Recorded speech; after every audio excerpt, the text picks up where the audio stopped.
Hello, and welcome back to Pleasantview. I'm so excited to start playing again. It is now Thursday. All of the families are up to speed. But since I've been playing a little bit without you, I want to get you up to speed as well. So without further ado, let's start with going to the neighborhood story and check out the pictures that I've taken as I've played. So let's start here. We had some birthdays. One of the toddlers grew into a child. This is Simone Lillard, Guppy Gilles Carbo's and Danielle Lillard's daughter. She's now a child, and she's out here in the garden looking for bugs in the picture. Next, I brought Alvin Stratton over to the dog park, Planetary Pet Park, again, to retry what I attempted while I was filming. And I actually used the cheat to control pets, and that made it so much easier and felt so much more natural to have the dogs actually interact with each other. I think it is that if they haven't met each other, they won't greet each other or something like that. Or maybe they need to have a high relationship to want to interact or something. Yeah, so as soon as I had the dogs start to interact, they were playing around, so that worked a lot better. And you can see it also, it's a bit small on this picture, but I made the decision to swap out the dog that they had. You might remember that I had them adopt a stray dog from the police pool, and looking at the coat that the puppy had, it looked like a German Shepherd, so I sort of got this idea that it was a discarded police dog, and since Russ is a criminal, I thought it was like fun to have that idea. And then when the dog actually aged up, it looked completely different to what I had been imagining. So I couldn't really get attached to that dog. I really tried, but I couldn't. So I changed it out for a new one with the same personality and the same name. It's the dog is still called Lucky, but now it actually looks like a German Shepherd. So it's that black dog you see in the background here that Alvin is throwing a stick to in the picture. And something else exciting happened as well while I was playing Alvin and Russ. You might remember that Russ finally fell in love with Alvin after all of these years, and he actually ended up proposing while I was playing, or I had him propose, that is, over dinner, and yeah, Alvin said yes. So they are now engaged, and we're gonna have to see if they're gonna get married or if they're just gonna stay engaged. Next, we had another age up. It was Hallie Stratton, who became a teenager. So we're gonna see her while I play the high school later. That's gonna be really exciting. Also, Christy gave birth to her 5th child. And this is a little boy that I named Rufus. So yeah, Christy's got her hands full right now with all of the kids. Next, also we had an age up with the Bruenig family. Nico Bruenig aged into a teenager, so I'm gonna have him as well for the high school next time we play that. Same with the Cox twins. They also aged up, so we're gonna see more of them for sure. Then while I was playing the Kauker household in the night, there was a burglary again. But the burglar got away this time, so we won't have any burglar for the police station this round. And also Marsha gave birth to her and Dorian's little boy, and I named him Theo, so this is little Theo Kauker. And then we had another age up. This is Will Burb, who aged into a teen as well. So lots of birthdays, actually, and specifically teenagers, which is really exciting. Right, and also Poppy and Jason recently had a falling out for some reason. I don't remember why, but yeah, they got back together, had some fun in Poppy's bedroom. Right, and then I was playing Ramin Sentowski, and he ended up proposing to Elizabeth Monif, who said yes. You might remember that, while I was playing the wedding between Sophie Miguel and Lauren Miguel, he actually sat next to both Demi Love and Elizabeth. and he ended up flirting with Demi. So their relationship was a little bit rocky when I started to play them. And I did consider switching him over to Demi instead, but I just didn't feel like they were close enough, like they didn't have enough attraction with each other. So yeah, I ended up having them reconcile, and yeah, I'm pretty sure we're gonna have a wedding soon. Also, there's something that I've been like having in the back of my head for a while that I've been thinking about, and that is the fact that both Amin, Miguel, and Demi Love have partners that have been unfaithful to them for a long time, who's very light on the foot and don't really care to stay faithful, whereas they have remained faithful all this time. But actually, they have very high attraction with each other. So, yeah, they actually ended up having a little something together. And yeah, I kind of ship it now, so I don't really know what to do about this situation. It's also very complicated with Demi being his daughter's superior at work. So it's a bit of a messy situation, but yeah, that's just life sometimes, So we're going to have to see if this is something that sticks or not. Right, and I played the restaurant again, and yeah, it went really well. Gopi was the chef now, since Ji-hoon has his own bar and isn't the chef anymore. But things actually ran really well. So I think I'm starting to get the hang of it. And also, Althea Fancy aged into a young adult. So she's joined Dismas and Daphne Lothario at the university. And yeah, you might have caught little signs of it, but Lilith has been flirting quite a lot with Adriana. So while I was playing her and Christopher, of course I want them to get closer and become friends, especially since Lilith and Ophelia are thinking about, starting a band, and they really want Adriana to join them. But yeah, when I leave these two alone, they start flirting. So I'm gonna have to see what happens with that as well. Right, and then I played the Lillard elders, Brandy and Brandon Lillard, and I had actually forgotten to finish playing them on Tuesday, so I had 2 days to play with them. And the first day that I played them was really, wholesome. I had them host a family party, inviting, all the extended family over for dinner. It was a really, really nice and wholesome time. Then, of course, the next day, I was focusing a little bit more on Brandon, because Brandon has sort of been something of a celebrity in the neighborhood all his adult life as the town priest, and he has had a lot of people look up to him and come to him to seek advice.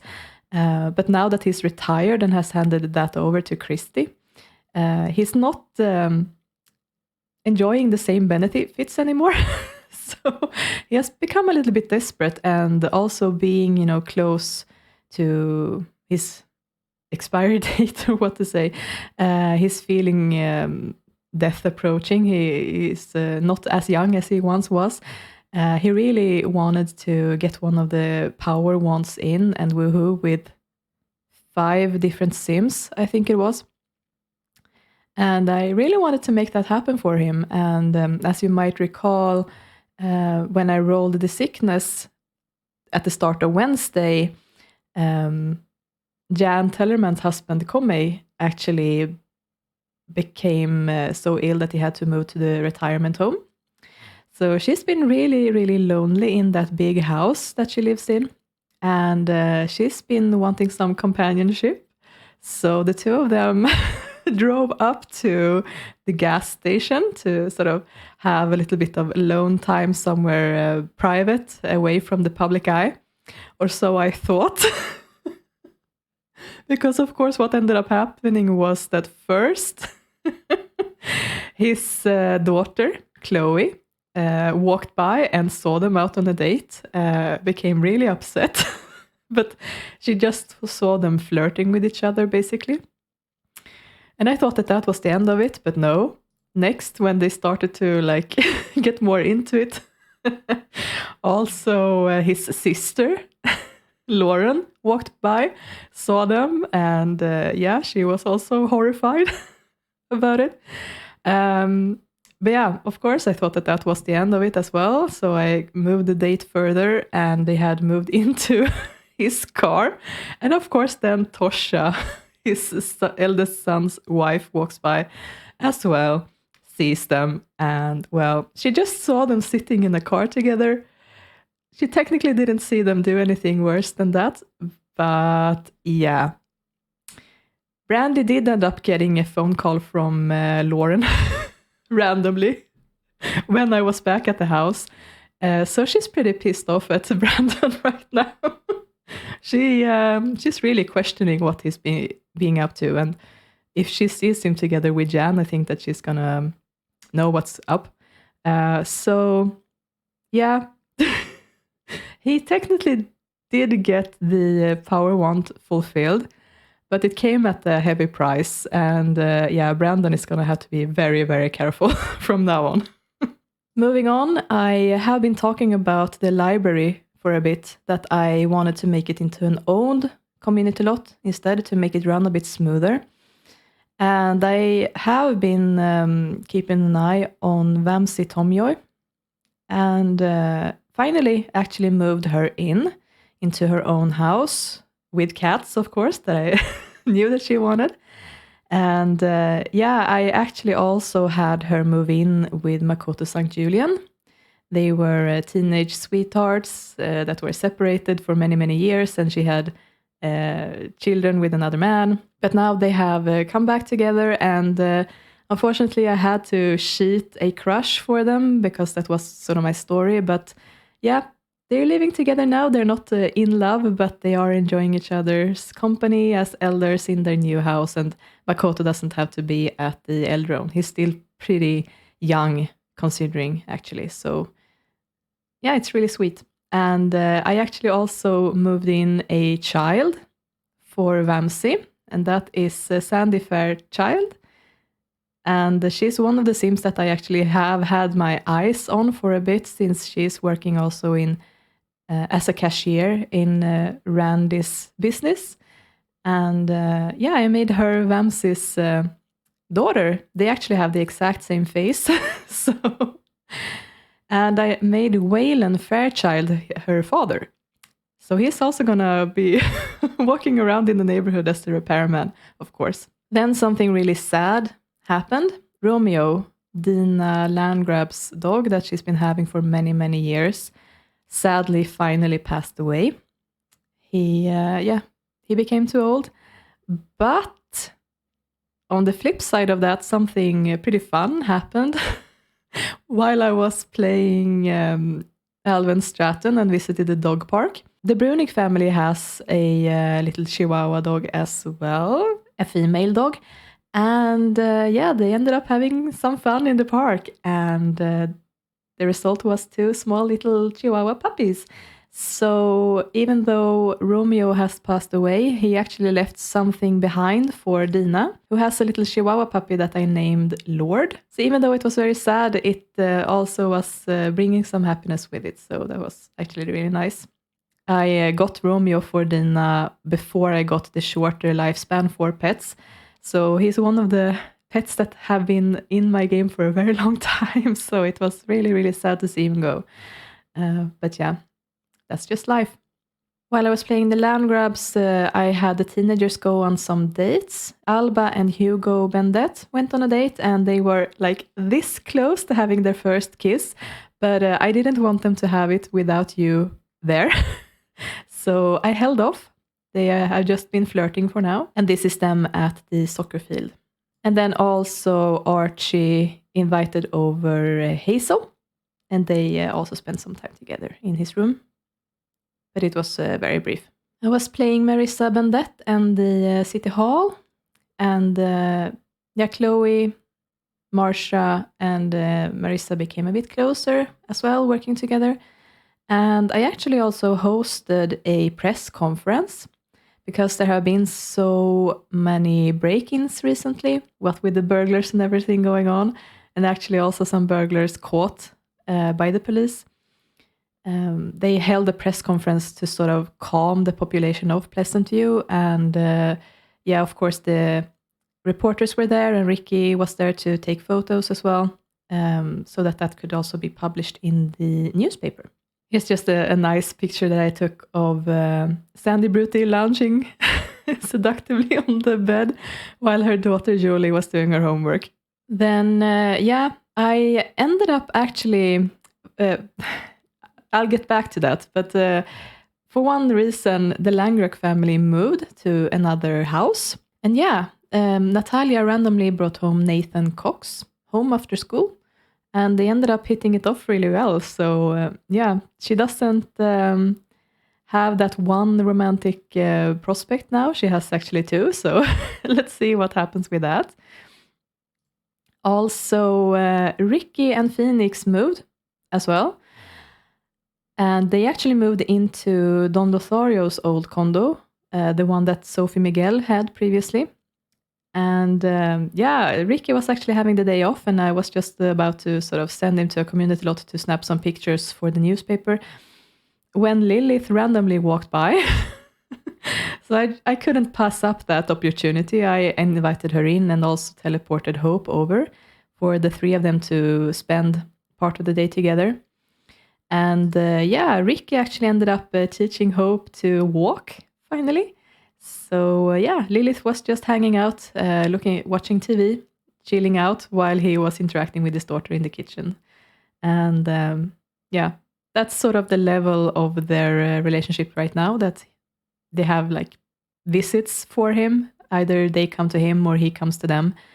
And we have to see how that develops further. Yeah, but that is the pictures that I took while playing and catching everyone up to speed. And there has been, of course, then some changes to the neighborhood that I can point out for you. So I mentioned that both the Langrek family and Ricky and Phoenix have moved. And you can see that I had actually also built up a sort of construction site here where the old apartment building was. And the reason why I decided to tear it down is because I was having a lot of glitchy issues with it, unfortunately. It was a lot that I really enjoyed. I really liked having it there. I thought that it suited the neighborhood. But playing in it was actually such a pain that, I couldn't keep up with it. So I'm going to have to figure out what else to put here. I'm just having this story in my head that the government decided to tear it down because it was so old and sort of infested, and the quality of the building was just too bad and it was too old. They tore it down, and the government also compensated the families living there so that they would be able to afford moving somewhere else. So that's why both Ricky and Phoenix could afford moving here. And also that the Langreks could afford moving here. Now, these houses are new to the neighborhood. These are just the Lotbin houses that I plopped down, and I didn't really feel many speed build or anything like that, because it's basically just, keeping the same build but changing stuff out a bit, recoloring stuff. So, they basically look the same as they did when they were in the Lotbin. So I have the Langrek family living here and also the Tomjoy family living here.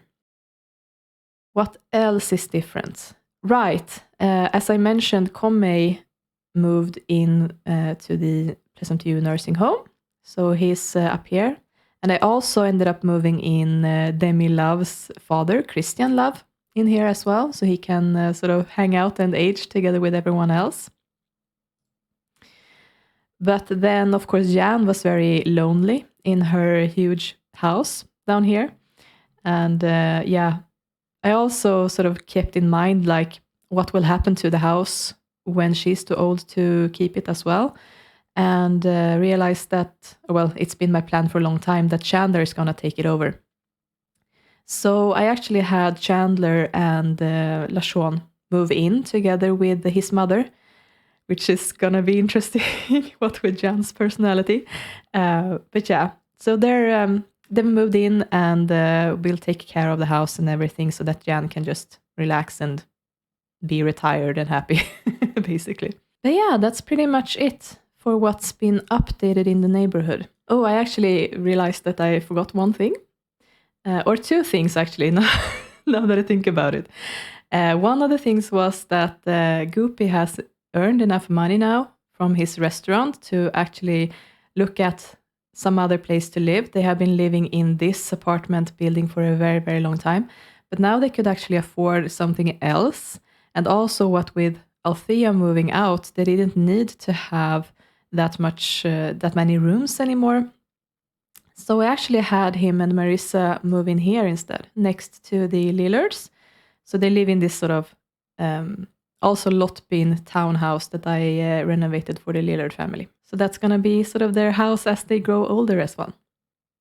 It's not very far away now. And the other thing I wanted to show you was also that the Doe family has kittens. So this little guy, I don't remember the name. Yeah, Simi, which is Iris Capur's cat, actually got along with Kim, which is Lucy Hanby's cat. And they now have some kittens called Gravity, Photon, and Boson. So yeah, they are up for sale. So I'm just gonna try to keep in mind any families that I play right now throughout Thursday, if there's any families who would like to have a cat. And then I can have them adopt one of those. Another update that I have to the neighborhood as a whole is that I have installed a mod that is a change to how long the seasons are. So instead of the normal 5 days, I now have 3-day long seasons. I just felt like it's been autumn for for real years in Pleasantview. When I started up this YouTube channel, it was autumn, like one of the first days of autumn, and it's still autumn. So I just felt like it's moving too slowly. And what with me having so many families in all of my neighborhoods that I play, I just felt like, 3-day seasons is going to be enough. So this is actually going to be the first day of a winter in Pleasantview. So I'm going to have to do some setup for that when I play all the families to get things looking right. But once that's done, it's going to be winter, and the whole neighborhood, the look of it's going to change completely. So that's going to be really exciting, and for things to move on a little bit quicker at least. So with that stuff done, I have some things that I want to do before I actually start playing the family that I'm going to play today. And the first thing that I need to do is to randomize the sickness in the neighborhood, so that I can actually play the hospital properly and know who's going to be hospitalized, if anyone. So I'm going to bring up my spreadsheet. There we go. And let's see. Right, so this one I can remove because he's already moved to the nursing home. Right, and I actually have some families here as well that I haven't paid the fee for as well, so I have to remember to do that eventually as well. But I can actually remove this so that I have a clean slate for that. And I'm gonna run the randomizer. So I'm gonna bring up random.org. So I'm gonna start with the cold or flu, and the teens are first. So it is every sim has 1% chance. So I'm gonna move over to the family tab, change to teen, and we have 20. I'm gonna move over here and generate 20. Between 1 and 100 is 1%. And if they get the number 1, they're gonna be sick. So get numbers. I actually did get the 1. So I'm gonna count it this way. Well, I can choose if I want to count it that way or this way, but I'm gonna count it this way. It's a 9th sim, so let's see. Okay, so it's Nasim Cormier that got sick. So then I have to see if it is the flu or the cold. I'm gonna generate one result between 1 and 2. So if it is number 1, it is the flu, and if it's number 2, it's the cold. It's number 1, so it's the flu. Okay, there we go. And yeah, that was that for the teens. And I can move over to the young adults. Every sim is a 2% chance. So I have 8. I'm going to generate 8 between 1 and 50. Okay, and no ones. So yeah, no one got sick. Then we have the adults, and that's every sim has a 5% chance. Okay, so that is 59. So it's between 1 and 20. Okay, so there should be some ones in here somewhere. There's not a single one. What are the odds of that? Yeah, no one got sick. Okay, awesome. Right? I did not expect that. All right then. And then we have every elder sim has a 10% chance. Right, and that's 16 between 1 and 10. And again, there's no ones. Okay. Well, I guess this is not the flu season. So yeah, that's good. Let's move over to the pneumonia. That's a smaller chance. So let's see what happens. So the teens, every 10th sim has a 1% chance. Right, so it's 20. So it's going to be 2 sims who's going to have the chance to get sick. So 2 sims between 1 and 20. Number 14 and number 9. So number 9 was Nasim. Is his illness going to be worse than we thought?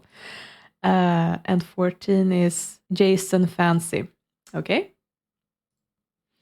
And the percentage was 1% chance. Okay. So yeah, 2 results, 1 and 100. Okay, no, they didn't get any ones. Good, so they did not get sick. Let's move over to the young adults. It's every 10th sim again, and we just have 8 sims. I can randomize one between 1 and 8. So 8. No, sorry, 1 between 1 and 8. And that is number 5. Yeah, so this Lothario might get sick. So let's see. It's going to be between 1 and 50. 34. So he's not sick. Good. The adults, also every 10th sim. And this is where I'm going to have to get a list out. I can probably write here. So 59. So 5 sims. 5 results between 1 and 59. Let's just take down the notes here. Let's check who those sims are. So 38 is the first one. And I'm looking at the count at the bottom right corner that you can't see right now because I'm hiding it with my body. But yeah, in Excel you can see the count of number of cells, I think it is, when you mark a certain number of them. So number 38 is Malcolm Landgrab. Number 14 is Ivy Cooper, Chloe Dreamer, LaShawn Cameron, and Chandler Tellerman. Okay, so it is going to have to be 5 results. Yeah, the percentage was 5%. So it's going to be 20 again. Okay, nope, no one was hospitalized. Right, so it's very, very few illnesses this time. I might have to think about the balancing of this because it seems like it's not giving that much illness. All right, and then every elder has a 5% chance. So I can just remove this. 16, between 1 and 20. And no, number 1. Well, okay. This is going to be a round with very few sicknesses. That's going to be good, I think. I think that after some parties that I've had, there's a flu epidemic going on between certain Sims. So it might be a good respite for them to not have that sickness going on. All right, then. Well, that was a bit anticlimactic, but yeah. So we only have one person who gets sick. That's Nasim. So yeah, I'm going to have to write that up. That he's going to have to get the prescription. Right. It's going to be 500 simoleons, and it's Thursday. To remove the coloring because I haven't done anything yet. Right. Okay, then. So yeah, I'm going to have to figure out what other Sims I can bring in. I can also pick up random Sims that appear, I suppose. But there's also been some ladies who have given birth recently, so I could bring them in for a checkup, something like that. But let's keep that for later. Now I have something else fun to do before I start playing. And while I have been sort of messing around on my own, I have been working a bit on sort of a statistics page for a spreadsheet. And I was very inspired from Katie Catastrophe's video on her spreadsheet, creating a statistics tab, or demographics tab, you could say. And I've actually been playing Strange Town on my own and messing around a little bit with that neighborhood recently. And I come up with something that I actually enjoy a lot. And that is a sort of dashboard that I have for my Sims. I'm actually gonna remove myself temporarily here so you can see it fully. So this is what it looks like. I have the population split up with male and female. I have the careers, and that's split up so I just see the ages elder and adult. I have sort of what the hair color, eye color, and skin color my Sims have right now, and what aspirations they have and what hobbies they have. So I wanted to recreate something like this for Pleasantview as well. And I sort of figured that you might enjoy doing it together with me. So I don't just do it and then show you after. So yeah, I've already got something started that I'm gonna scrap, that I started working on for Pleasantview as well. So I'm just gonna bring this up again, and I'm having the other spreadsheet next to me so I can sort of sneak a peek at it. But I have a statistics tab here as well. And as you can see, it's not nearly as clean looking. It's not the dashboard or anything. I have to sort of scroll up and down to see my statistics like this. So I decided to just scrap this and start from fresh. So I'm going to do that. I'm going to delete this tab and take a new one, renaming it to stats. And I've actually also been enjoying having it very close to home. So I'm going to move it over to next to the families tab.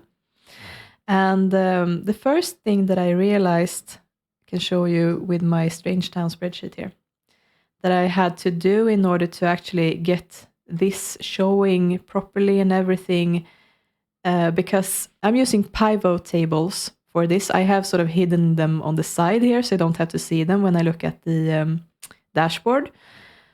But in order to get like totals like this, when you add counts to this, you have to have the spreadsheet count something. And in the past, I think I've used like first names or something to count. But the problem then is that there might be several Sims with the same first name. It's not a unique identifier for that Sim, so you might not get the correct data if you do it like I have done in the past. So what I came up with for Strange Town was that I actually created an ID number for all of my Sims. So they actually have an ID right now. And as I add in new Sims to the spreadsheet, I have to go bottom and adding the new Sims with a new ID number. And then when they pass away as well, I have to remove the ID number so that the dead don't show up on the in the statistics. So I have the ID numbers be blank, and I've actually also blanked out the careers here so that they don't show up as statistics as well. So that's what I have to do for Pleasantview as well.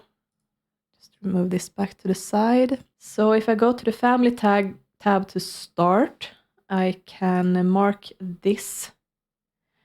Oh wait, I think I had to, because if I just do this and then click insert, it's not going to be part of the sort of the table that this is. So what I actually had to do is insert it somewhere else and then cut it out with Control X, mark the A column, right click, insert cut cells. That way it actually adds it in properly. I will name this ID number, and I'm going to make it a bit smaller. And yeah, I've done it in with 4 numbers. I think that's going to be enough for a very long time. So I'm just going to start with 0001. Oh no. Right. Now I remember. I actually also have to change this these fields from general instead to text. Otherwise, it won't allow me to have a 0 at the start. So I just mark the entire A column, change it to text, and then I can actually write 0001, and it's gonna stay like that. And I can keep doing it like that, 001, 002. And now I have written these three numbers, and this will actually allow the spreadsheet to understand that I want the, I don't want it to just write 0001 if I drag down and copy everything. I want it to be like numbered in a list. So if I mark all 3 of them like this, and then double click on this little square here, when you get sort of the plus sign with the cursor, it's just gonna keep everything on to the bottom of the list. Do I have this sorted somehow? Because I don't have the same thing that I do for Strangetown, that it just continues with the same formatting. It doesn't look like I do have it filtered, but I can actually just scroll down to the bottom of this table as well. And can I double click on this? No, I can't. But I can just keep dragging it down like this to infinity. And it's just gonna be like that. And yeah, again, then if I go to the bottom of the list, I can just mark a few of them and double click, and it will continue to the bottom. Yeah, that might have been excessive actually. Oh well, now I have it. Anyway, so now they have unique identifiers. So yeah, I'm just gonna mark the entire sheet and then double click somewhere between, like A and B, for example, and it will actually size everything according to the size of the fields or the contents within the fields. I'm just gonna try to make this little bit more neat so I can actually see what's going on. This is probably gonna have to be a bit smaller.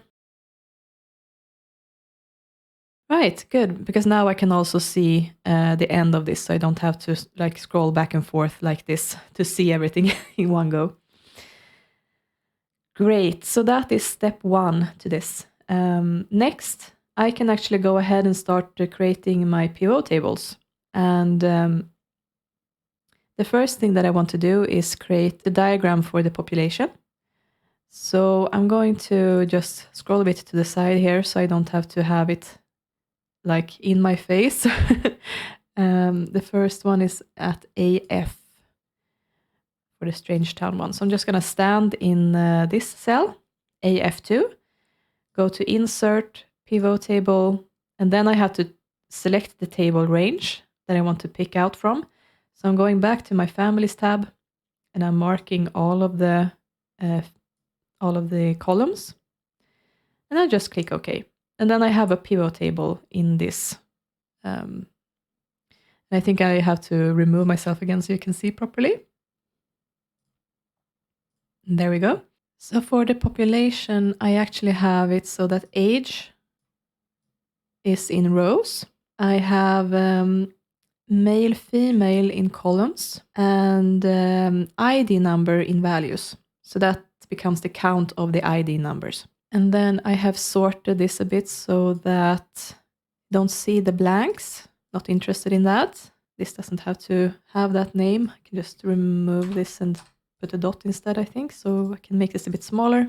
Oh, wow. It was really even, apparently, between the genders. I didn't know that. 64 for both. That's interesting. Okay. Right. So now that I have my pivot table, I can also create a diagram using it. So if I go into the pivot table analyze, then I can create a pivot chart. And yeah, I have to select what I want. I actually want it to be split up like this.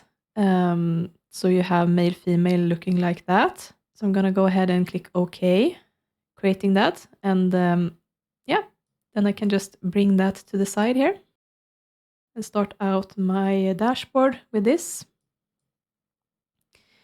And yeah, I don't really want it to be sorted in this way. I actually want to decide myself in what order these columns should be.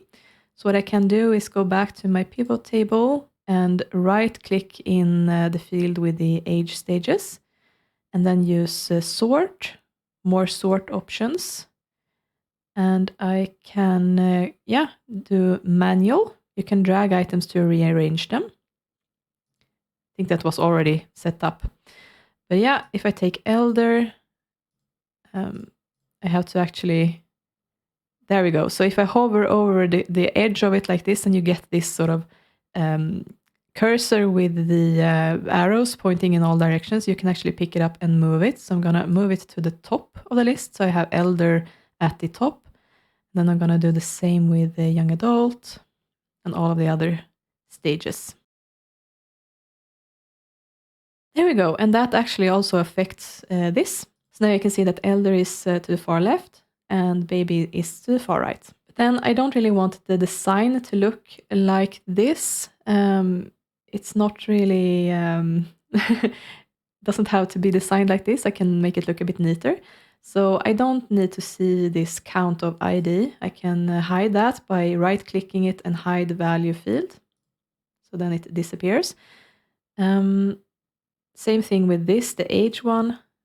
I don't have to see that either, so I can hide axis field.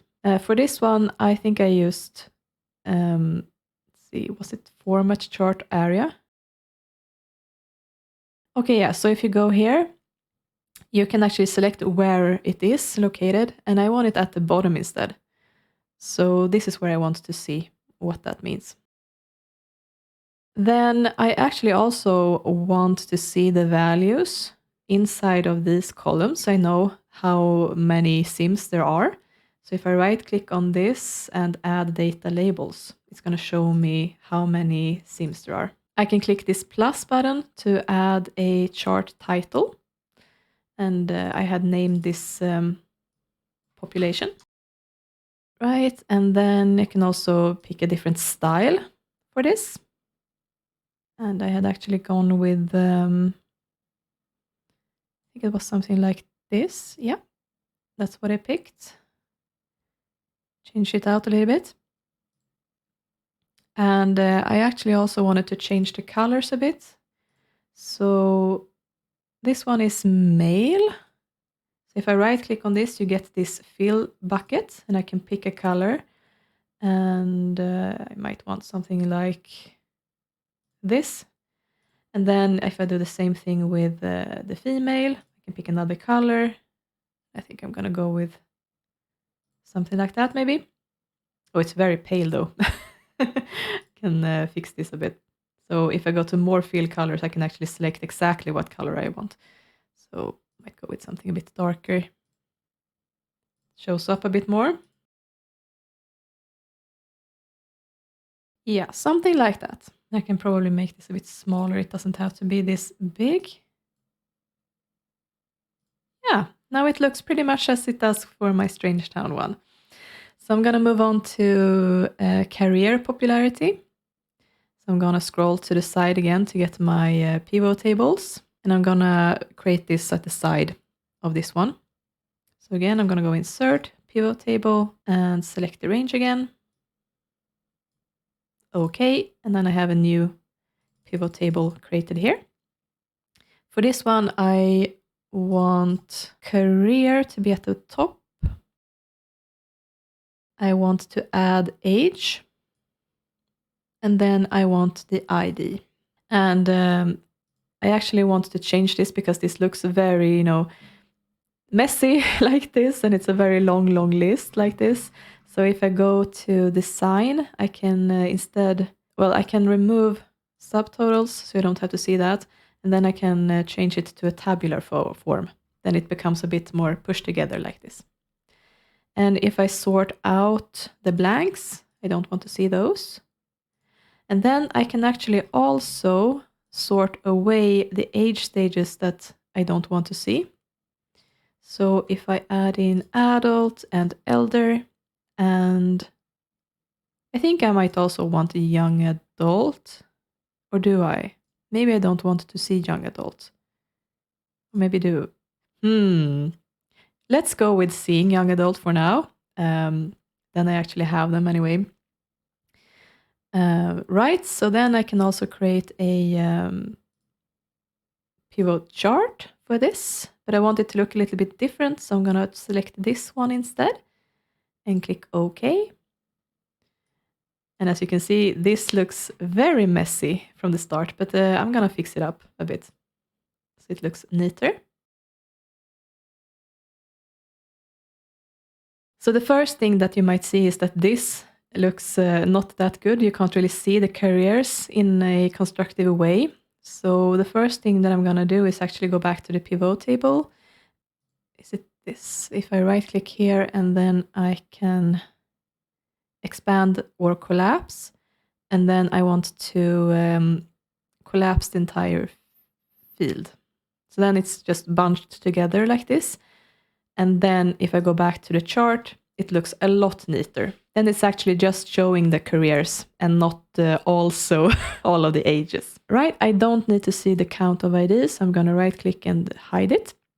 Same thing with this. I don't have to see those. And going to the side, I have the total there. But I don't really need to see that either. It doesn't really add any value, so I'm going to delete it. I'm going to rename this to career popularity. And yeah, this looks pretty much like the one I have for Strange Town, only that there's a lot more careers here.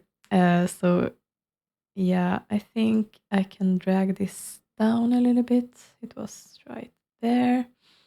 Then this can match that as well. If I just cross this out, close it, I'm not going to see it anymore, and that's going to make it a bit easier to work with this. I can open it up again later. Probably push this together a little bit more. Yeah, something like that I think might work. Right, and then I wanted to have some more charts to show genetics. So I'm going to start with the hair color. And actually, I think I'm going to have to do that to the side here as well, because it's going to look a little bit different than the others. I can do the same thing again. I can go to insert, pivot table, or I can actually also mark the pivot table that I already have, copy and paste. And then I have a new pivot table that I can work with. So if I go back to this part and click field list, I'm gonna get the sort of tab here, work field tab that I can work with. So I'm gonna remove this and also age. And then I was starting with hair color, I think. So yeah, I'm just dragging hair down to rows. Gonna remove blank. And this is what I have. I'm gonna do the same thing again, just copy this. But instead of hair, I want it to be eye color. Remove the blank. And then do the same thing again. But instead of hair color, I want skin color. And remove the blanks. Great. So now I have that set up and I can create my pie charts. So if I go back to this pivot table, analyze, pivot chart, go to the pie chart and just click OK. I have a pie chart and then I can move it to the side. Not do that. I have to actually move it in the white part of it. And I can put it where I want it. I'm gonna size it down a little bit. Something like that. And I actually don't need to see this, so I can remove that. Also, I don't need to see this because I'm going to do something else. I'm going to hide that. I'm going to delete this. But then you just see this, and this doesn't really say anything, right? So if I just mark this and then right click, you can take add data labels. But they're going to be inside of the pie chart and they're not going to be very visible like this. So I can change the way that this looks as well. If I right click and go again to format chart area, and I have to select the totals data labels. And if we go to, I think it was label options, yes, I want them to not be positioned inside. I want it to be outside instead. And I want to also add the category name. And right now it's separated by a semicolon, but I actually want it to be a comma. So I have to just change that. And then it looks a little bit better. So I can close this down and then rename it to hair color. But then I might also want to change the color of this because this doesn't really say black, blonde, brown, etc. So again, if I just mark this part of it and right click, I can change the color to anything I want. And since this was black hair, I want to change it to black. And this I want to have a sort of blondish color. So I think I'm going to go with this. Brown. I can change it to a brown color. Don't think I have a good one, so I'm gonna create the one that I want, like this one maybe. And then red is also gonna have its own. I'm just gonna go with this dark red. So now it looks a bit better. And I'm gonna do the same thing for the other ones as well. Just mark this pivot table, add the pivot chart, pie, OK. I'm gonna move it to the side. So I resized it a bit. I'm gonna remove this. I'm gonna add the data labels and I'm gonna format the chart area. Select the series total data labels. Go to label options. Add the category name. Change it to outside and change this to a comma instead of a semicolon. And cross this out. And this was actually eye color. And then I can as well change this so that it matches better. There we go. And then it actually matches the correct eye colors as well. And I'm gonna do the same thing for the skin color. Okay, there we have it. But as you see, they look a little bit messy right now. Something that you can do if you want is to decide in what order they are sorted. You go back to the pivot table and you right-click in the count of ID, choose sort, and then I usually do largest to smallest. I'm going to do that for all of them. There we go. So that actually also affects these. So now you have the largest one to the top right, and then it gets smaller the further down it gets. That is. So yeah, that's an easy way to see what is the biggest piece at once as well. All right, next one I had was aspiration. So I'm gonna go back here again, and I can actually just copy this. And I can paste it here, I think. And I had to go here to see the field list. And instead of skin color, just remove that. And I'm gonna add in first aspiration instead. Gonna remove the blank. I'm gonna sort it largest to smallest. And I'm actually also gonna remove grow up because I'm not really interested in that for this statistics. And then I can add in a pie chart again. And I'm gonna do the same thing.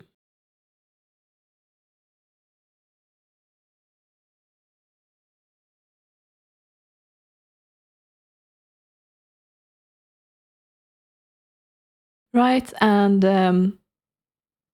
yeah, I think I also want to change the colors of this. So fortune, I had green. Knowledge, I had a dark blue. Romance was a red. Family was orange. And popularity was yellow. And pleasure, oh, it's so tiny. But that was light blue. Oh, it's super, super small. Okay, just one pleasure sim, of course, that's why. All right then, almost done. Now I only have the hobbies one left. So I'm gonna do, yeah, I can just copy this, paste it, and then instead of aspiration, I need to have hobby. Removing the blank. I'm gonna sort this again, largest to smallest. I'm adding a pivot chart, pie chart.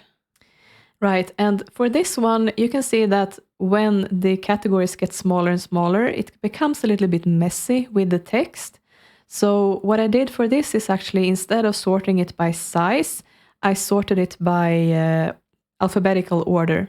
So if I go back to the pivot chart here, and instead I right-click in this field, I can sort, oh, okay.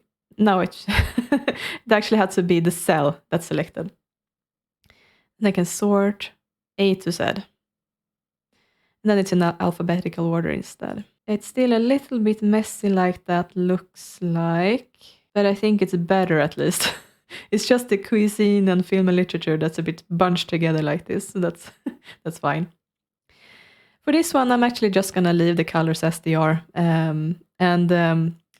Something that happens automatically with this sort of charts is that when they grow smaller and bigger, as the numbers in them change, they're gonna switch colors as well on its own, decide on its own what colors it is.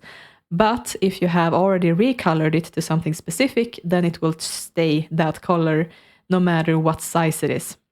So that's the difference between like if you want to color something in or not, basically. Right, and then I actually have my Pleasantview dashboard done and ready. And yeah, I just think that this is so interesting to look at. Actually, I think there's something that I might want to change here as well. I want to sort this in alphabetical order as well, I think. So going back to the careers. I think it actually is in alphabetical order, but it's just the wrong way around. So you have A at the bottom instead of at the top. So you have to actually, in this particular type of chart, you have to do it the other way around. So I'm gonna have to go here, sort, and Z to A instead. So then it changes around, so I see A at the top instead. Interesting. There's a lot of Sims in the athletic career in my neighborhood, and also in the medicine career. That's actually the most popular one in my neighborhood, medicine. Science is pretty popular as well. Education as well. Interesting.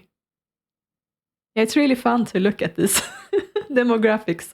And of course, you can do a bunch of other things as well with this, like what Sims are religious, or what sexual preference do they have, or whatever. So yeah, just play around with it on your own and create these awesome dashboards.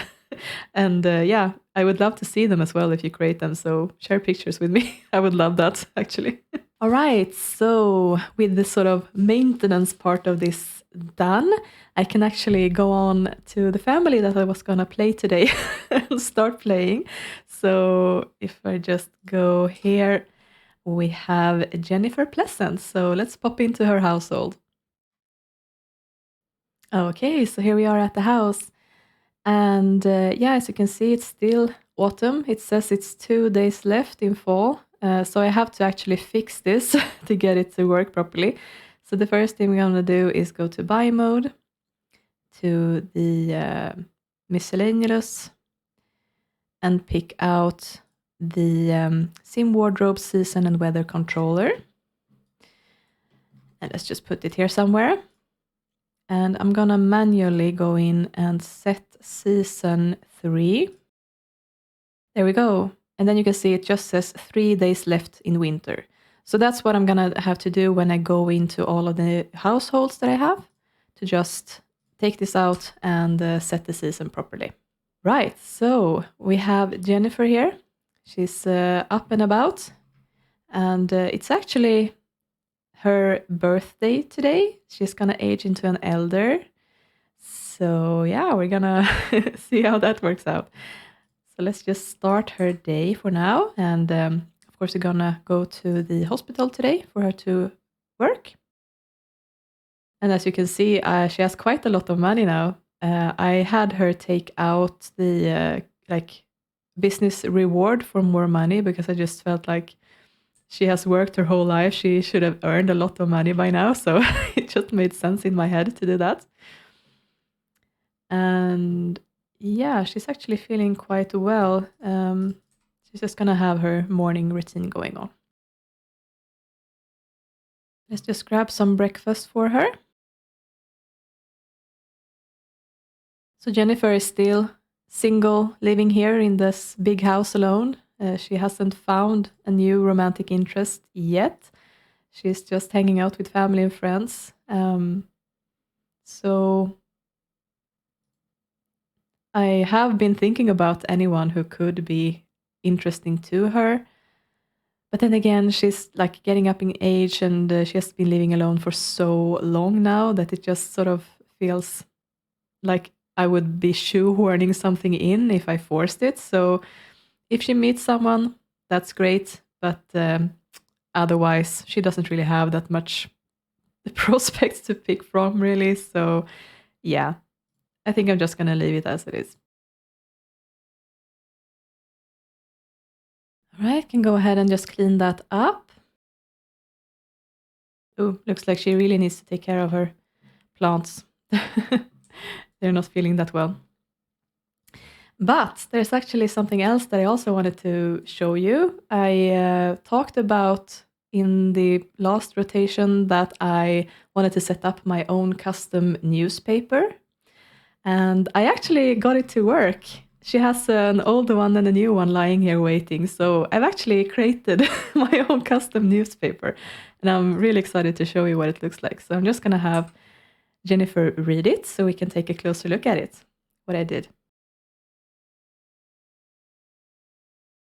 Right, so this is the front and back of it. So we have the name here, the Daily View. And yeah, it says Thursday, the 1st of winter, week 4. But that's sort of the date stamp that it has. And yeah, we have a headline for Jihoon and his bar. Quiet no more, Red Oak Bar opens, and owner Jihoon means to make it loud. this is a nice picture of him. And then we also have another header here. Family homes burglarized. Police Chief Kauker begs for calm. So then we have also a picture of, the sort of food store. I had Ricky travel there to take some extra pictures for the newspaper. And then on the back of it, we have sort of the 5-day weather forecast. Since it's winter, I added in a lot of snow and stuff here.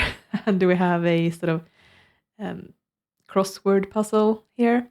And this one is pretty exciting. Unfortunately, Jennifer's hand is covering part of it, so I think I might want to move it up so it's at the top instead.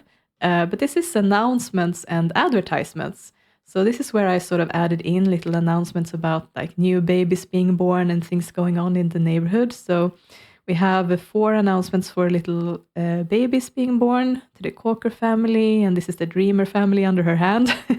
We have also Randy and Tosha's daughter here, and Rufus as well, Rufus Stratton.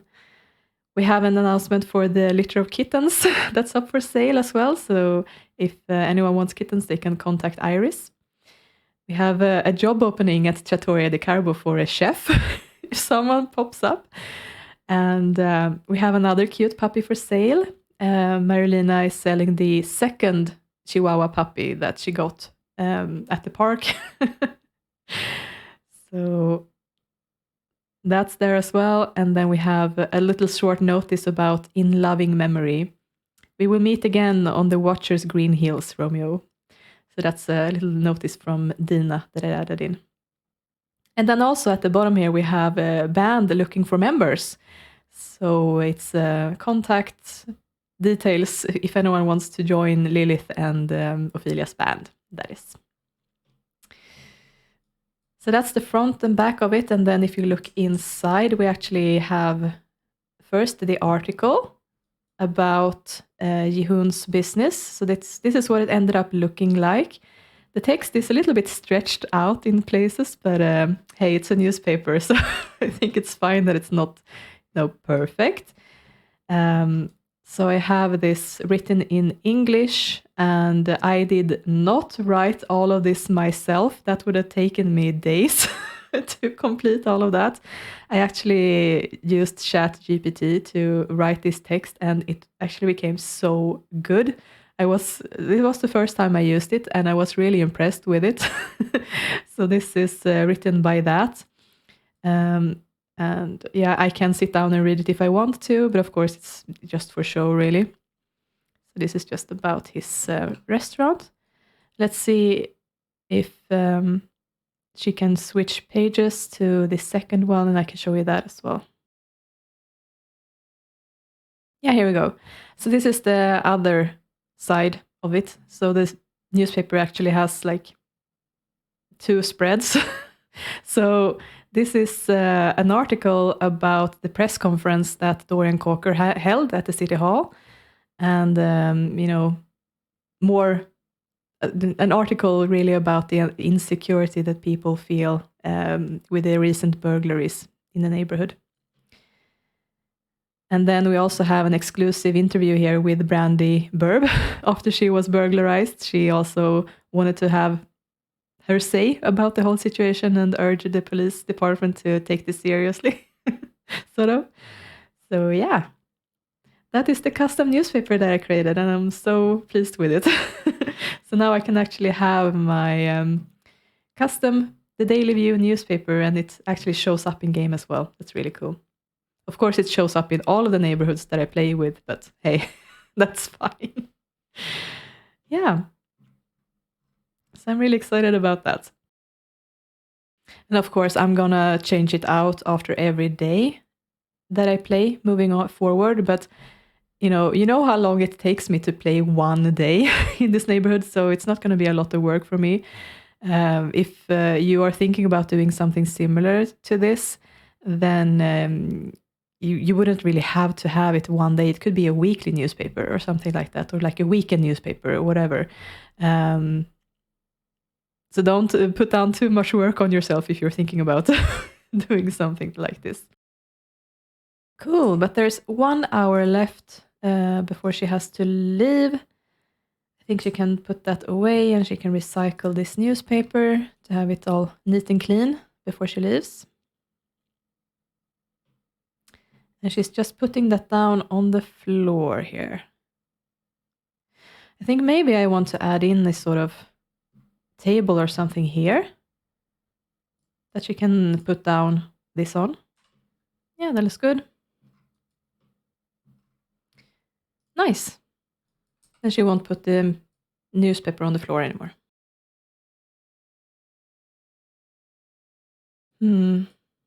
She is really in need of fun, but she's gonna meet her colleagues at work. You can get the mail.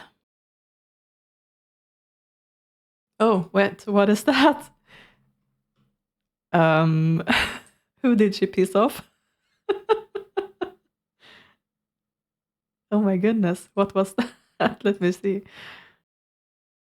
Don't call me note. Our date was just a waste of time. The thought of it is like a knife. So you think to try once more. Don't call again. It steals my life. Who is that from?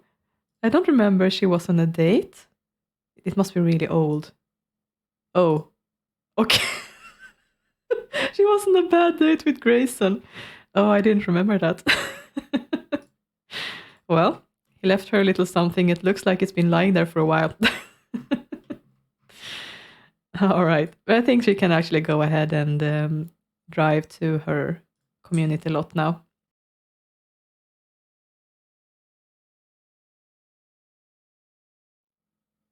So we have Jennifer arriving here at the hospital, pulling up in her car. Apparently Jan Tellerman is walking onto the lot. So she maybe needs some help of some sort. Right. It was a while since I played this, but since then I have been trying to figure out a way to resolve a sort of problem that I have, if you can call it that. But that is the fact that the setup that I have used has been that sort of while there is randomized sims who are sick, they come to visit the doctors and they have an evaluation and then they are prescribed medication and then they get that in their inventory, but they can't take the medicine at once because it won't work on the community lot. But then since it takes me so long to actually get to those families, that when I actually sit down to play them, they're not sick anymore. So they're just going to have a little pill bottle in their inventory that I don't use. And that really breaks the immersion for me. So I've been trying to riddle out how to sort of resolve that. And I decided to actually put in a pharmacy into the hospital. That will actually make it so that when the Sims come to get their sort of evaluation from the doctors when they visit, they don't get the pills with them. They just have to sort of pay for that doctor's visit, which is going to affect them financially, which is what I want. But then I don't have the same thing with the medicine. But I can actually have my Sims who are sick in the neighborhood drive to the hospital and the pharmacy and actually get a medicine, buy medicine so that they can get well and everything. So that's what I want to do. And I've been trying to figure out where to put it.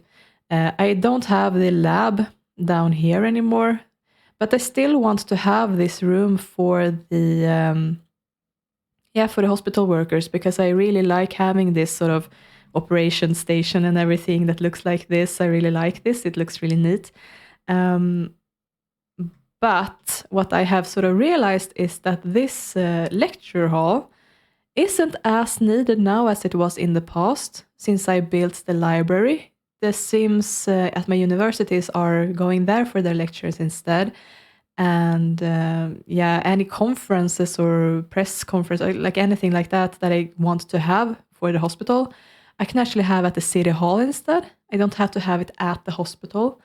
So I am actually going to change this into a pharmacy. So yeah, I'm gonna just start out by removing a bunch of stuff here that I don't need. Might want to stick these in Jennifer's office instead. So I still have them. And then, yeah, I can probably move these out of here, but still keep them. Maybe I want to have them there. Let's put them there for now anyway. And this huge one, I guess, can be here. And then, yeah, they don't need these chairs. But I still want the emergency exit sign and things. This can still be here. Don't know if I'm gonna use this here. Maybe just put it in this corner instead. Right. And then I'm gonna need somewhere for them to pay for whatever they buy. That should work, right? It looks very pharmacy-ish. So maybe let's try this.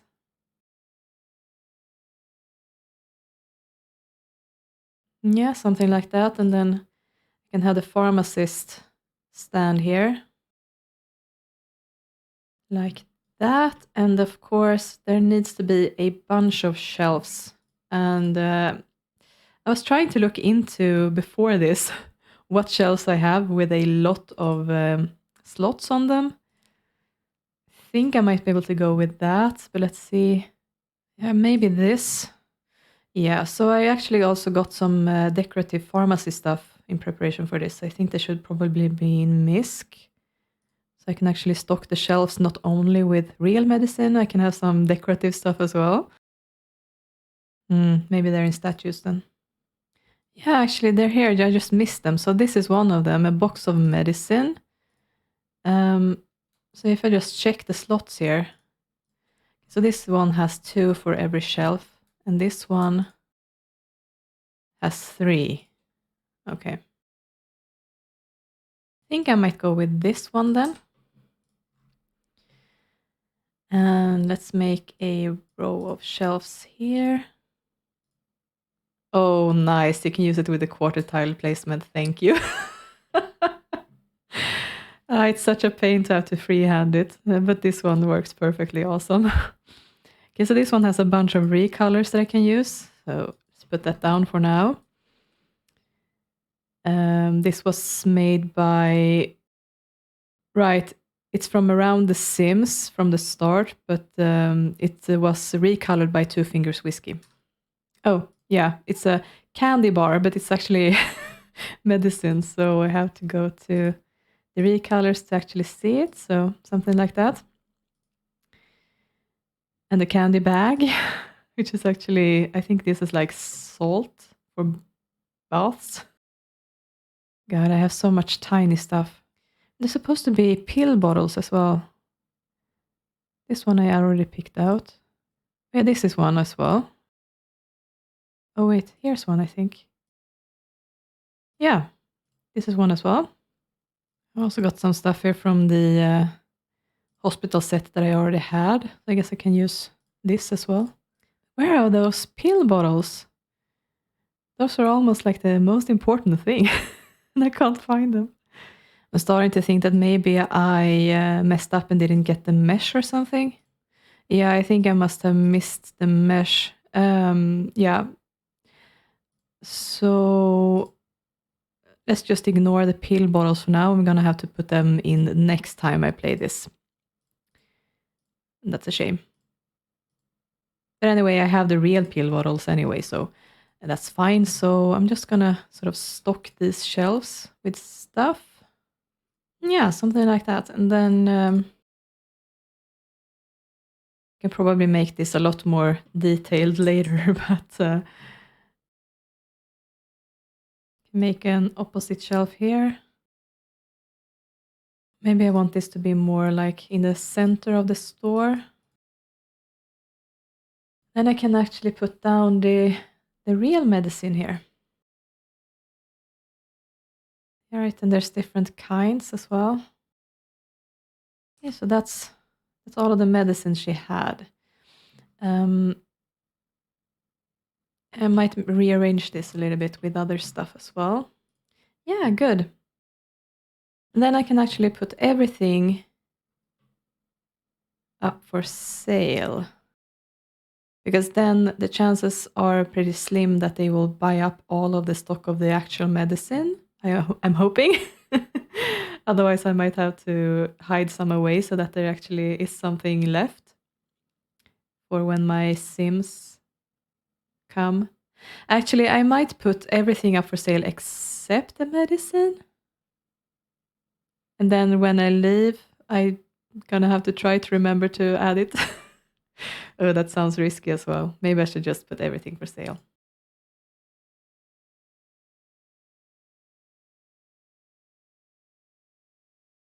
Right, and then I think I had some like pharmacy posters that I got recently that I can put in as well. It was on this one. Yep. So to make it a bit more like this is what it is.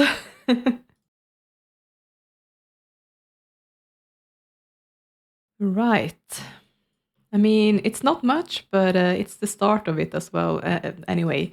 So yeah, I can keep thinking about how I want to enhance this later and build onto it. But for now, I think this is going to work to start. So yeah, Jennifer is going to have to employ someone to be the cashier because I don't want any of the hospital doctors or nurses to actually be a pharmacist.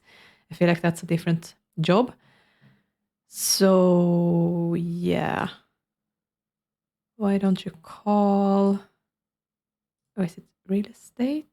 No, business, hire employees for this lot. All right, and I don't want it to be a playable. I want it to be a townie, preferably with a cashier badge if I can make it, but I don't want it to be a teenager. I have all of these demands, right? I mean, restocking badge is fine, right? It's gonna be a pain with the cash register, but she can restock quickly anyway. Yeah, let's go with her. So that means I actually have to have an open and close sign. Let's put that outside of the pharmacy. Yeah, that works, I think. And it's actually open, and I think she's actually on her way as well. So I can just have Jennifer walk over here. And I'm gonna want to put in also a fairly paid controller. Ah, there it is. Can have that one in here, I think. Oh, right. And also, this is something that I wanted to do. I wanted to put in an let's just turn on all lights. I wanted to put in an invisible fence and an invisible gate here. So I'm gonna do that as well. Ooh, that's gonna mess up things with my picture here. Maybe I can actually have it here. Oh, it's too close to Sim. So like there. And then if I put down this one, let's put it there. And then if I recolor this to invisible, there's now a gate here somewhere and I can lock allow household and employees only. Nice. Good. And I think I also want to save because yeah, I don't want the game to crash and for me to lose all of this progress. So let's just save here. Oh, and apparently these need a bit of a trim. All right. Yeah, so she should be on the way to work. Yeah, and of course all of the visitors are gonna flock to the pharmacy then, but that's fine. I could actually consider moving this shelf down here So that makes it less likely that they will pick out actual medicine. They will go for this one first.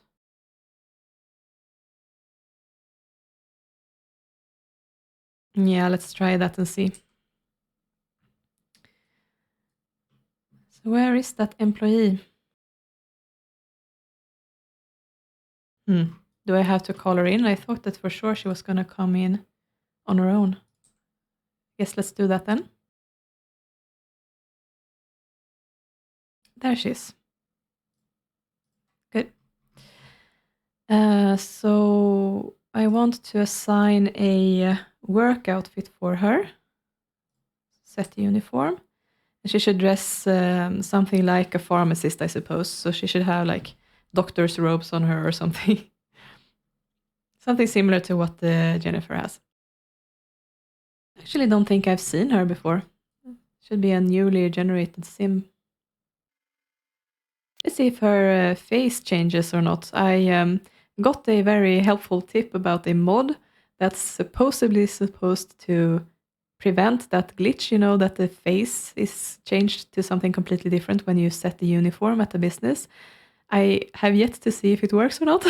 So yeah, it's going to be interesting to see. Otherwise, I can just use the Gussie up at some point to change her outfit and then it's going to work anyway. But it would be neat if I wouldn't have to do that workaround.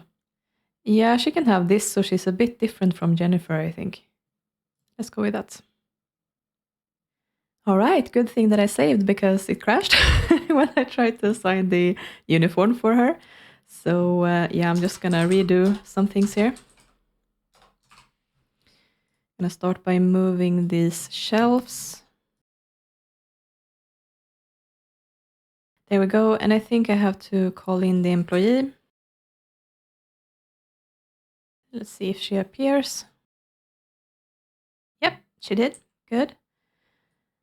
So let's try this again then. Management, set uniform. Let's see. I mean, if it crashes again at the same moment, it might be actually that mod that I was wondering if it worked or not. Because, yeah, it was exactly when she was trying to change into her work outfit that it crashed. So there it is. So let's see if this crashes again, then I need to try to remove the mod.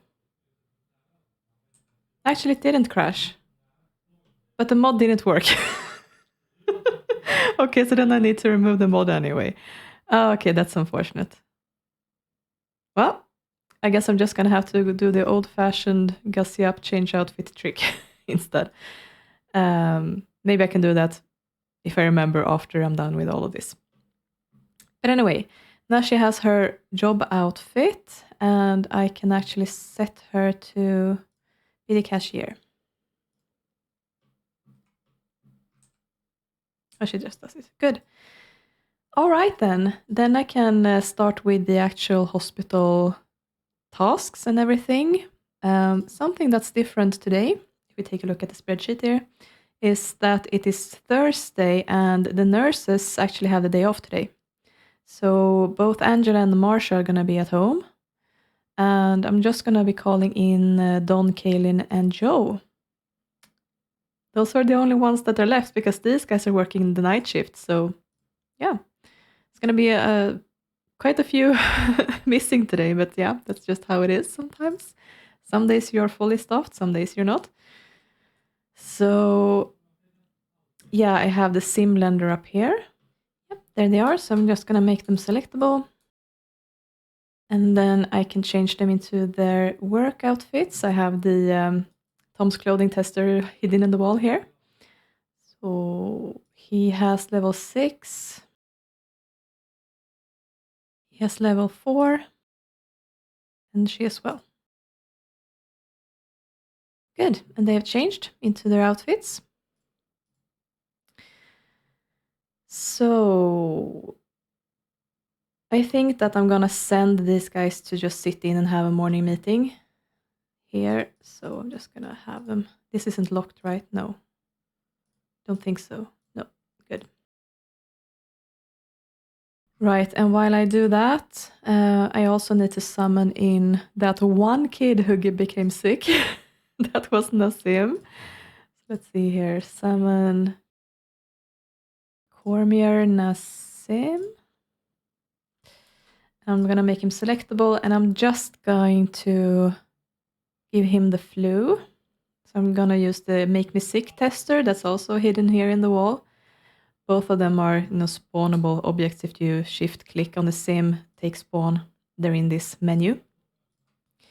And I'm going to give him the flu. Okay, good. He's sick.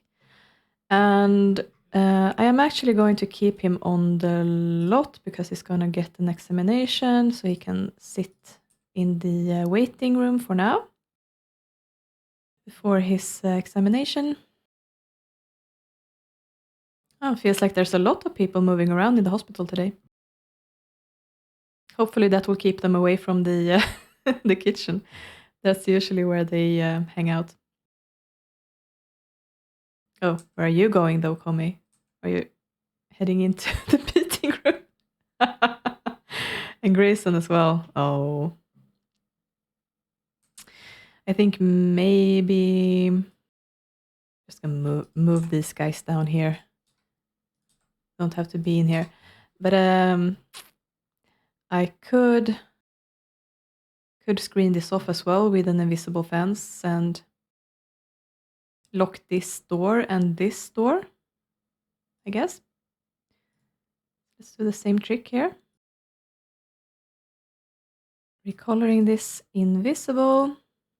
There we go. And then Jennifer, you can go ahead and lock this for household and employees. Same with this and with this.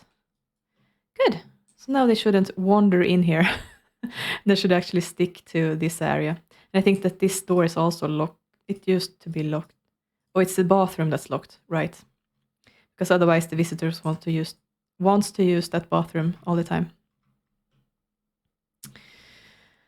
Okay then, so these guys are hanging out here, having their meeting, and I actually needed to decide here because one thing that I have to figure out is who needs to manage the reception desk today. Could be that Kaylynn has to do it today then, since the nurses aren't working. Then Jennifer and Joe can do the examinations for the patients, and Don can also call people up to his office for the massage table. Should work. And then I can pick out sims who are just visiting for Don, I suppose, if they're not in the pharmacy. And yeah, besides Nasim, I was thinking about the sims who have been pregnant, that they can come in for an examination. What have I named that in the past? If I just unhide this. I just named it pregnancy checkup. Okay, let's do the same thing then. And we had Christy has been pregnant. Oh, what was the cost for that? Unhide again. Oh, I didn't have a cost. Have I done it here? Yes. Oh, just 100 simoleons. That's pretty cheap.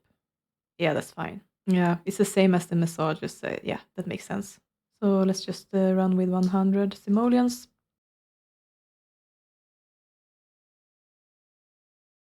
Yes, it's gonna be the same for else was it? It was Marsha. It was Tosha. And who else? Oh yeah, Chloe. Right, so oh yeah, also gonna write examination checkup for Bella Goth, and she's gonna see Jennifer as well. I haven't taken any money for this previously, but I really should. I mean, it's a checkup technically, but it's pretty custom, special, reoccurring thing. Let's just make it 200. I don't know what it should cost. Yeah, so she has her, so she can also grab like Chloe and Tosha maybe. No, actually she should examine Marsha because Joe shouldn't examine his daughter. That would be weird. So Joe, you can take the other 3. Yeah, and I think that's about it. So the other ones I don't really have to keep track of because the massage table is going to take care of the cost. So I don't have to do anything with that. Yeah. So, yeah, they can keep chatting for a little bit more. How are things going down here? Oh, oh God, we have a reviewer. Oh no, not on the first day. Yeah, this is not going to go well. But we have some people picking up stuff. Just some decorative stuff for now, looks like. That's good. And Grayson is looking for help that he's not getting. All right. But yeah, so this office is Joe's. So I'm going to have him sit in his chair. Jennifer can take this office for now. And Don can go upstairs to his office. Kaylynn needs to go down to the reception desk and she can work on what does she need. She needs cleaning skills, so I'm gonna work at home cleaning. Oh wait, I can't do that thing that I did because these are not employees. Ooh, this is gonna be tricky. Can I use keys on the gates? Yes, I can. So unlock the gate, lock allow me only, then give the keys. Oh my goodness. Don needs a key. Joe needs a key. Where's Kaylynn? Kaylynn needs a key. And yeah, that's it for now. And then we're gonna have to see what happens with the others later. Maybe I can just like give certain keys to this gate and then to this door as well. Oh my god. I'm gonna have to do the same thing down here, but I can unlock this. Oh, where is it? There it is. Allow me only, and then keys. Then Kaylynn needs it right now. And then, yeah, the nurses are going to have to get keys as well when they are actually working. So let's see. That should resolve that. So now they can actually exit the room. Let's just see if that worked. Okay, good. I could technically put in 2 gates as well, if I wanted. So let's start by checking if there's a patient for Don. I think that this woman is leaving the lot, so it looks like Jan isn't doing anything though, so I guess I could make her selectable. And yeah, she needs the key then. So let's see here. Keys. Yeah, Makoto doesn't need the keys. Remove that key. Oh. Does he have to actually be on the lot for me to be able to remove his key? Now he's on the lot, and then if I remove this... No, I think something is messed up. I think I have to remove the door.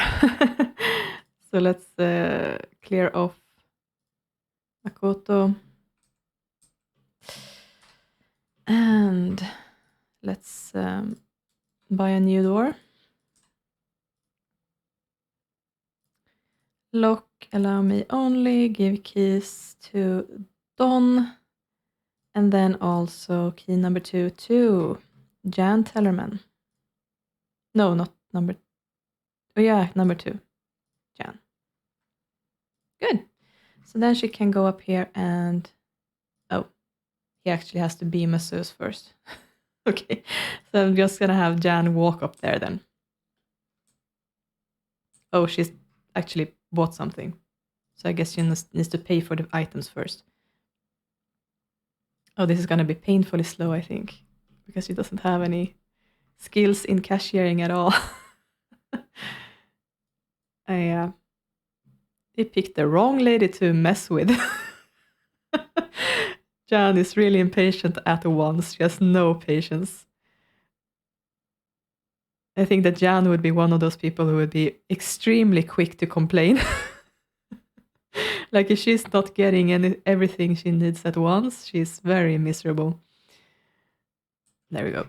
Okay then. Yeah. Oh, but you already paid though. Oh, and now she's leaving. I think that's because I have a mod that makes the customers leave as soon as they have paid. So maybe if I reset her. Oh. Okay, no, that didn't work. Never mind. Let's not make it Jan then. Let's make it someone else. So I'm gonna remove the key from her. Good. Okay then. Maybe I shouldn't pick one of the ones in the pharmacy then. That doesn't appear to be working very well. Tricky. Can I generate a walk-by on a community lot if I use this? No, I can't. It's not the same as the mailbox. The trash can is the same though. No. Okay then, I think I'm just gonna have Don sit down and work. I could also consider like having his massage business moved downstairs and then it can also be open for visitors so that it happens on its own. And then the lab can be moved upstairs instead. Next to, yeah, so that they switch places for the lab and the and his office. I think I'm gonna do that. Just randomly. Yeah. So let's just move all of these things down. I might circle the treadmill with an invisible fence though, because otherwise all of the Sims are gonna just flock to that instead of the massage table. Yeah, then I can just buy a new door.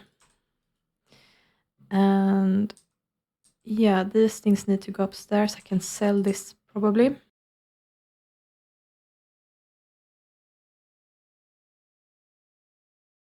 Ugh, keep grabbing the shrubs. Stop it.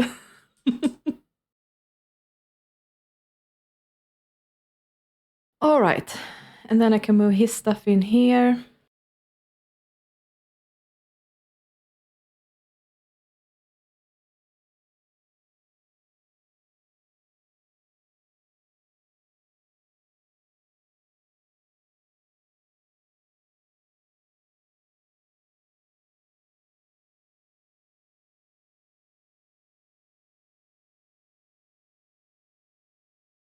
Good, and then I can try to put in an invisible fence there. That should take care of that problem. It can just be decorative. And if I want to use it, I can remove the invisible fence. And I think that this door was also locked, so I can just buy a new one. Yeah, I think that works. So then let's move up here instead. Don, you can be downstairs.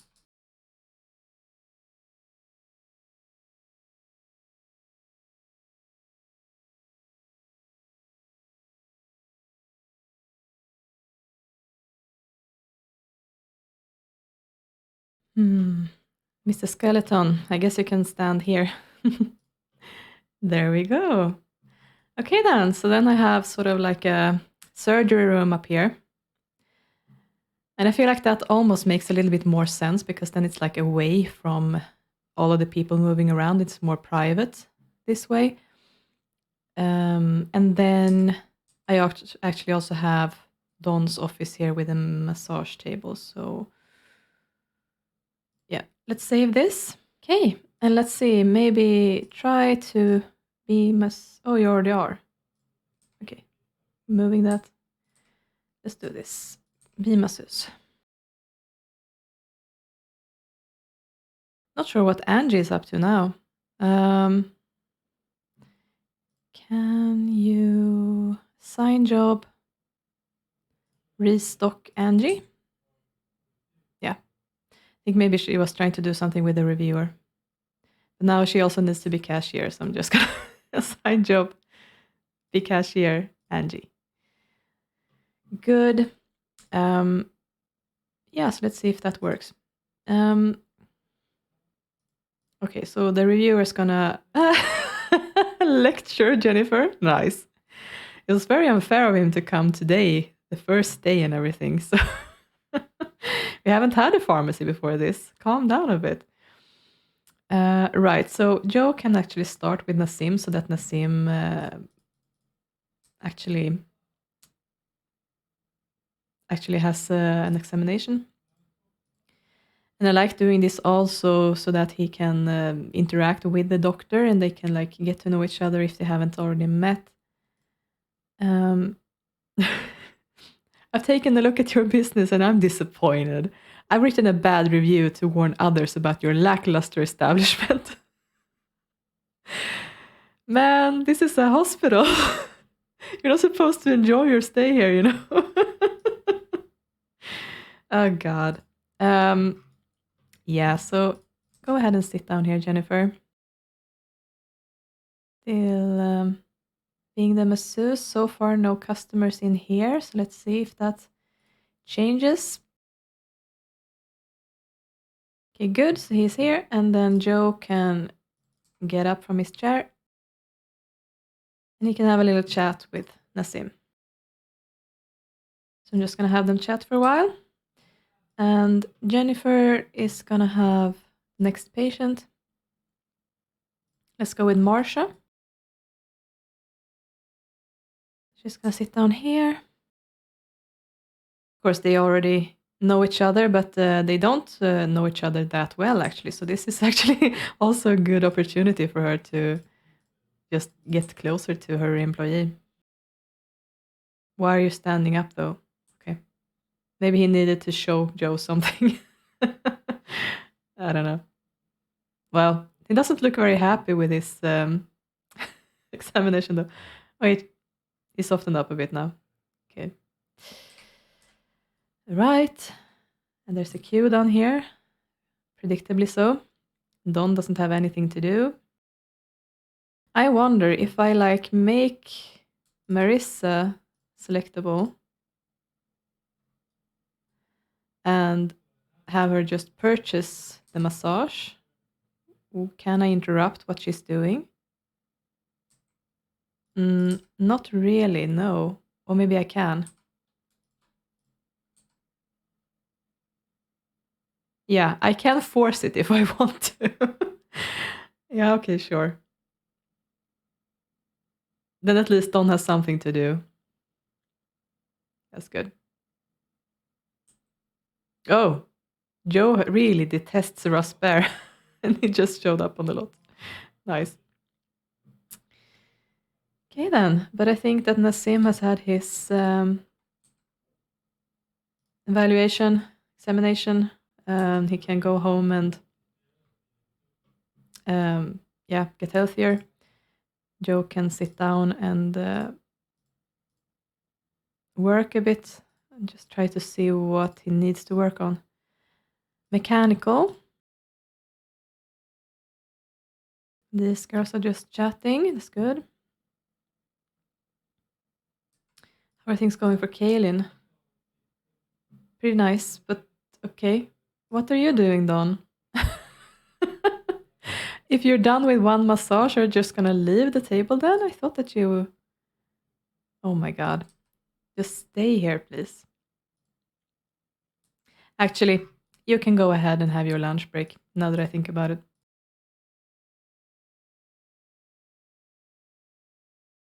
I think I'm just gonna send Joe downstairs as well to have lunch. I think Kaylynn is almost done with her article, so...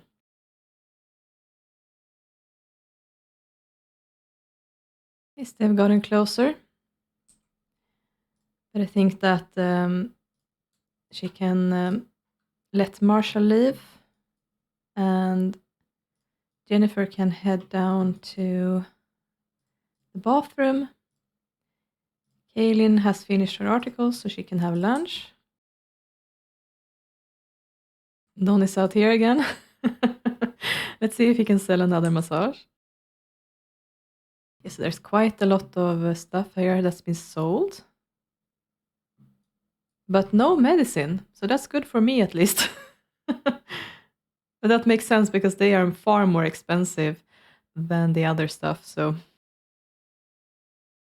Is he leaving or where are you going, Clarence? Clarence. Oh, he's leaving. Okay, can I intercept someone else? I definitely don't want to have Malcolm be the one, but I guess Russ is a fair choice. So maybe purchase the massage. That's good. And then Jennifer can also have lunch. Just interested to see what happens here. Because for some reason he's not keeping up being the masseuse after he has completed one massage, which is pretty annoying. Taking a long time, but Joe is done. So you can go back upstairs. And who else were you gonna see today? Christy. So I can summon Christy Stratton as well. There she is. So I'm just gonna have her sit here while Joe moves upstairs. I think Kaylynn, yeah, they're still eating, okay. Ah, he didn't clean up after himself. Oh well. Yeah, you can take care of all of those actually. And Jennifer, you can go back upstairs and see your next patient, which was gonna be Chloe. You don't actually have to sit down, you can just chat. Oh, apparently they need to greet each other first. All right. Okay, so you can sit back down. Oh, they are extremely attracted to one another. My goodness. Yeah, I don't need to sit down either. You actually also have to greet Chloe. No, I didn't check Don. But yeah, he left again. So I think I'm just gonna go ahead and have him work at home for a bit. Let me see, what do you need for your career? You also need to get better in cleaning. So let's just do that then. Cleaning. Kaylynn, you're almost done, so you can also go back here to cleaning. Okay, good. So you have greeted each other and Chloe can sit down. Nice. This seems to be faring okay. It's not perfect, but what can you expect? She's running this business all by herself, so not much customer service here.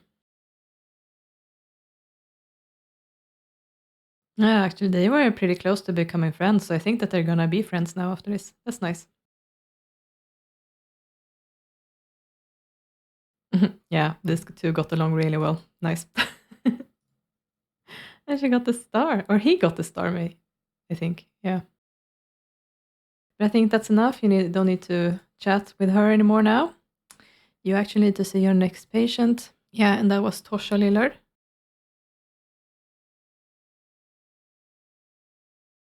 So they're switching seats. Joe can start talking to Tosha instead. Yeah, and Jennifer became friends with Chloe. Nice. So I think that she can be done there. Let's make her unselectable. And then Jennifer needs to head up to her office. And actually, no, it's 3 p.m. And I think that that's a good time to actually close down the pharmacy. It doesn't have to be open any longer than this. And then Angie can restock. And once she's done with that, she can leave. think that's a good compromise. Yeah, she has to stay the cashier if there's someone who needs to pay. And Jennifer can go up to her office and work a bit on what? She also needs mechanical.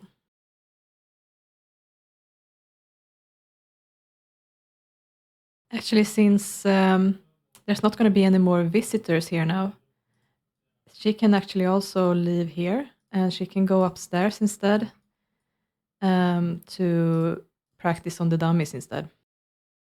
Because there's not going to be any Sims at all moving around the hospital. So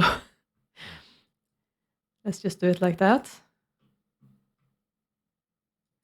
Good. So now all of the customers have paid and I can assign job to restock Angie.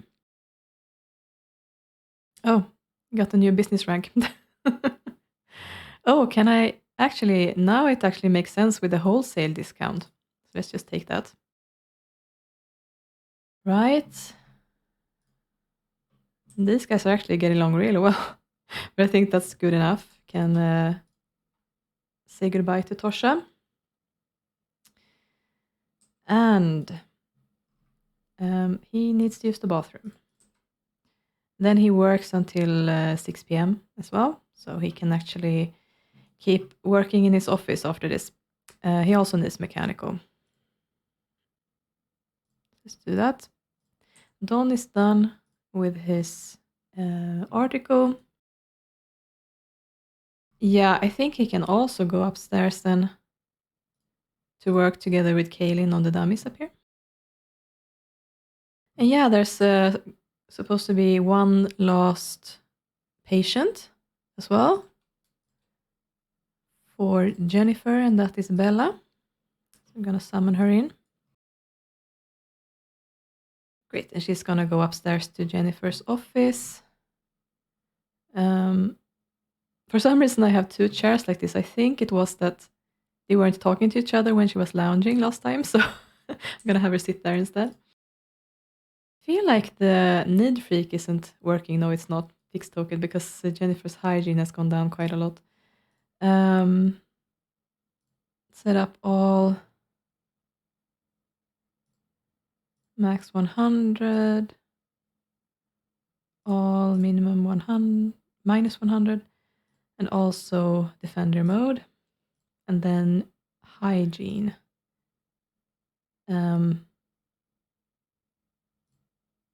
Let's just keep it at 100, or like maybe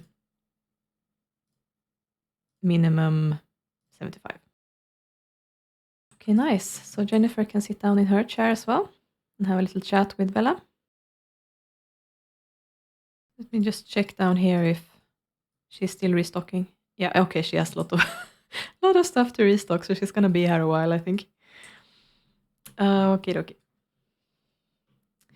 Well, Jennifer and Bella are actually the exact same age. So Bella is also supposed to age up today. But she tells Jennifer that something strange has been going on recently.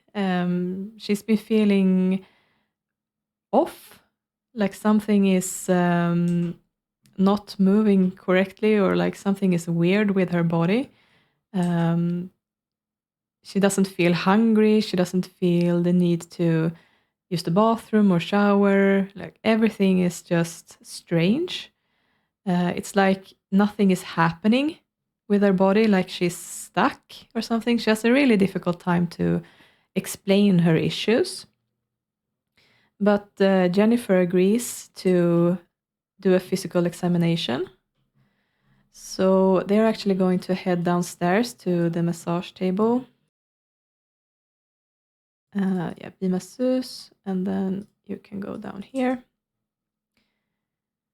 to just do a physical checkup on Bella and see what's happening. We're just going to purchase a massage. So as Jennifer starts to feel around on her body, she can definitely sense also that something is strange, like Bella's reflexes are reacting strangely when she touches certain places, and yeah, like the body is not behaving in the way that she would expect it to.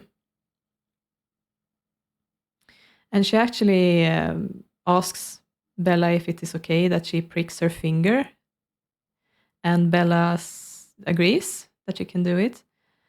And as Jennifer watches as the small wound is created on the fingertip and the blood starts to pool, the wound is almost instantly sealing itself up again.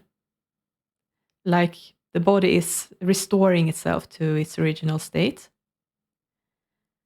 And yeah, Jennifer doesn't know how to handle those results. Like the body isn't supposed to do that. That's not supposed to be possible. Tosha is randomly walking in here.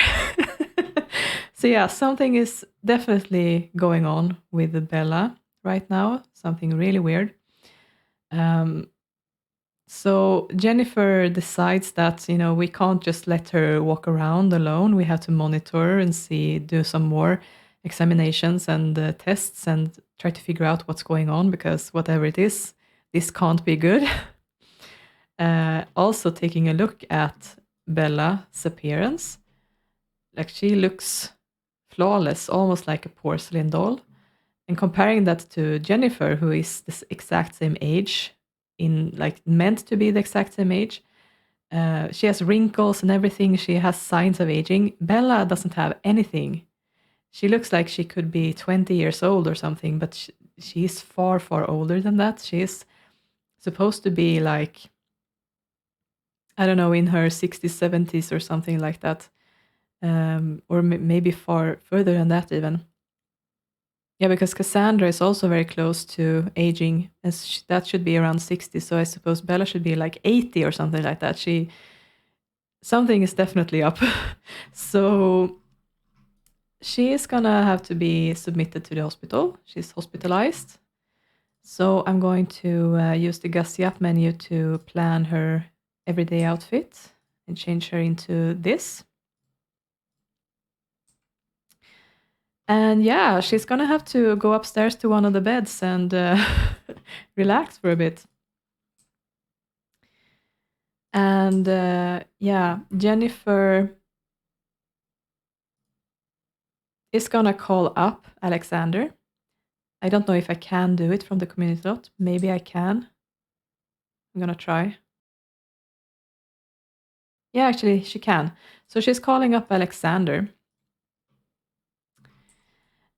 describing the results that she's found and how worrying it is, and that she needs to keep Bella hospitalized for a while because, yeah, whatever is going on is not good, and they need to keep all eyes on her to make sure that things don't get worse or try to resolve whatever has happened to her. Hi, Joe. You want to be the masseuse? Oh, that's very nice. But yeah, I think actually it's pretty close to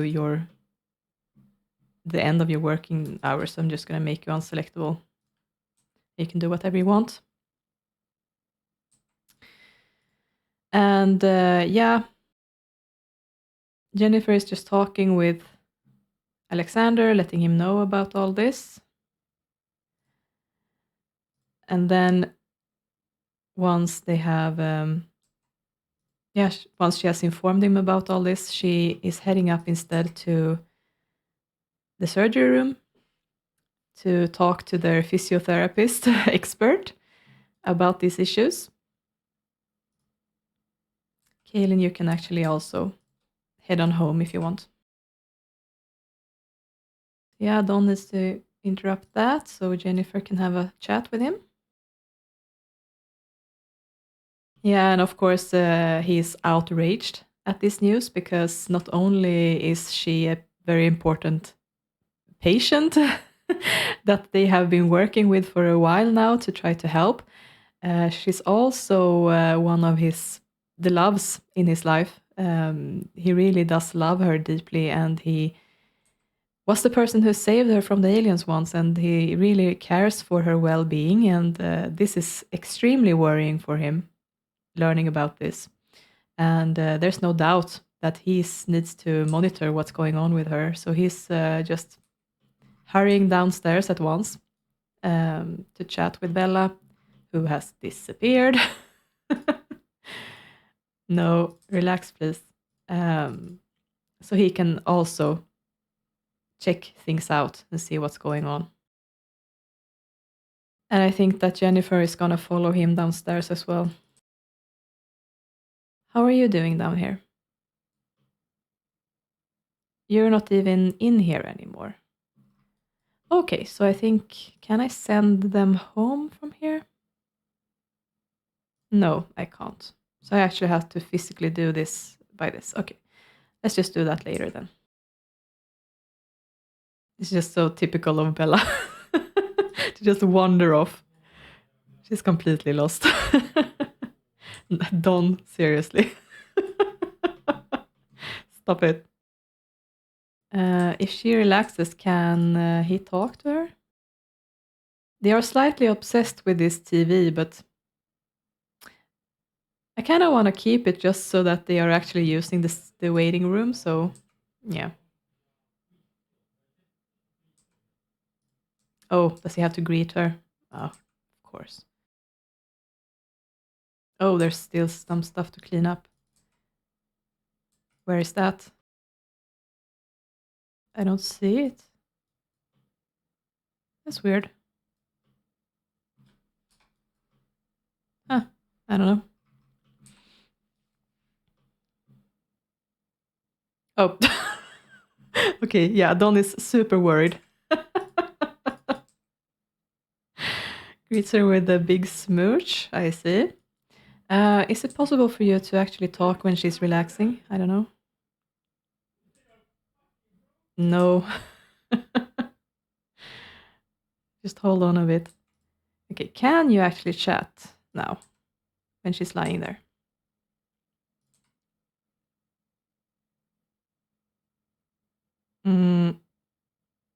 No, they can't. But yeah, let's just talk to Jennifer again. So he's taken a quick look, and he assures Jennifer that he's gonna stay behind, keep monitoring Bella through the night, or hand over at least to the night personnel when they arrive, to make sure that everything is good. Yeah, Jennifer's just gonna have to be okay with that for now. And yeah, that's pretty much where she has to leave it. She's leaving work late, but yeah, this was surely a surprise for her. So very tricky situation to handle. So Bella's gonna be hospitalized for now, and yeah, I'm just gonna move her into Jennifer's household after I've played Jennifer's day, so that she's actually not at home, if that makes sense. Right, so sending the employee home, and then I can also clear off all non-residents, and then drive home.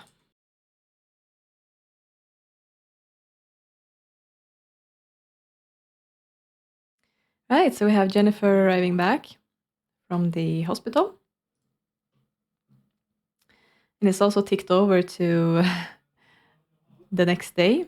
So I bet that she's going to age up pretty much immediately here.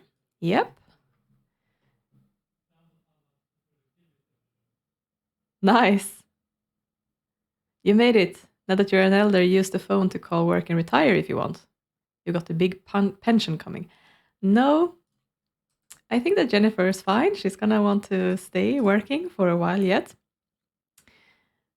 Nice. So now something I want to show you with the spreadsheet that I set up earlier. Just go back to this, go to families. Need to check for Pleasant Jennifer. She is now an elder, so I'm changing that here. But that's actually not going to change the sort of dashboard I created. This is not being updated automatically. You actually have to do it by hand. So in order for her to move from the adult tab to the elder one, I have to right click and refresh data. And then you can see you got 6 female elders and 34 adults instead of 35 and 5. And that actually also refreshes all of the other ones on the same page. So you just have to do it with one thing if you want to refresh something. So that goes for like if you have a new baby, in order for it to refresh with the hair color, eye color, skin color, and so on, you have to actually manually refresh. Right, so now we have that set up as well. Nice. And yeah, I think I'm gonna want to give Jennifer a makeover. If I can, I would like her to not have gray hair yet. Let's see if I can manage that or not. So let's see if I have this hairstyle available in a black color for elders. No, I don't. I just have it in a dark gray. But I think actually I want her to have the dark gray instead. I think that looks better on her anyway. Instead of the light one, I tend to use the light one for like blonde, brown, red-haired Sims. But if they have black hair or very dark brown, I feel like they should have gray. I don't know if that's like true to reality or not, but just sort of what makes sense in my head. Right, so yeah, let's give that to her. And I'm gonna want to pick out the clothes for her as well. I'm just gonna buy everything. Yeah, I don't have that much to pick from really. I really should make more clothes available for elders. That could work. I mean, it's winter as well, so I could go with something like this as well. She's been wearing a skirt all her adult life, so I think that she would want to have a skirt still. But I don't have one of the short ones for elder. Yeah, I think I'm gonna go with that. Nice and sophisticated. Yeah, I have nothing for elders when it comes to my swimwear, so I'm just gonna ignore that. She can have whatever she randomized into. As for the formal wear, don't have a lot to pick from here either. For some reason, it's just really difficult to find clothes for elders, unfortunately. Right, so she already had that black one, so I can just change her into that. Just gonna ignore that one. Right, and I have nothing here either. Let's just give her this.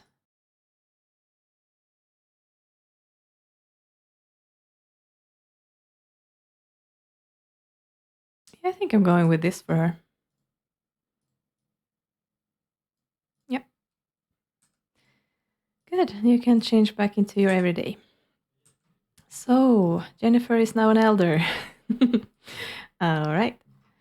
Well, so she's feeling really well, actually. She's not in need of much at all. But yeah, I think that sort of as soon as she comes home, there's someone here to meet her. Of course, Angela knows her schedule perfectly, so she knows at what time she's supposed to be home. So she greets her. And yeah, she's joking around a bit to start, but she's actually here to invite her out on a jogging round if I can manage it. So let's see. Yes, go jogging. Nice. So they are gonna head out together on a jogging round. Really, that is more Angela's hobby, to be out exercising, running, similarly to her father. But of course, Jennifer is fairly athletic as well. She's not opposed to things like this. Yeah, so they are returned from their jogging round, and Jennifer offers Angela to stay for dinner, and Angela isn't even stinky or anything like that, so she agrees that she can cook something for Jennifer while she showers. So I'm just gonna have Jennifer take a warm shower, and Angela can head into the kitchen and serve some dinner. Oh, is she carrying fish? Yeah, she is actually. She has a bass. Yeah, let's just serve some bass with squash. Don't you have any outdoor lights at all, Jennifer? Became really dark. I thought for sure that she had something at least. You can certainly afford it, so let's just put in some stuff here. Yeah, that looks better.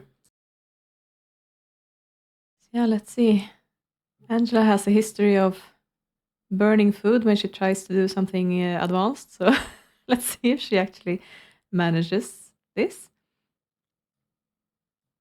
She has increased her cooking though recently, looks like. She has 4 points now, so it's possible that she can make it. Yeah, nice. That's awesome. Okay then.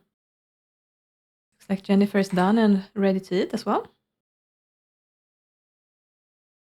Yeah, looks like it's tasty. They're throwing food into their mouths. Nice.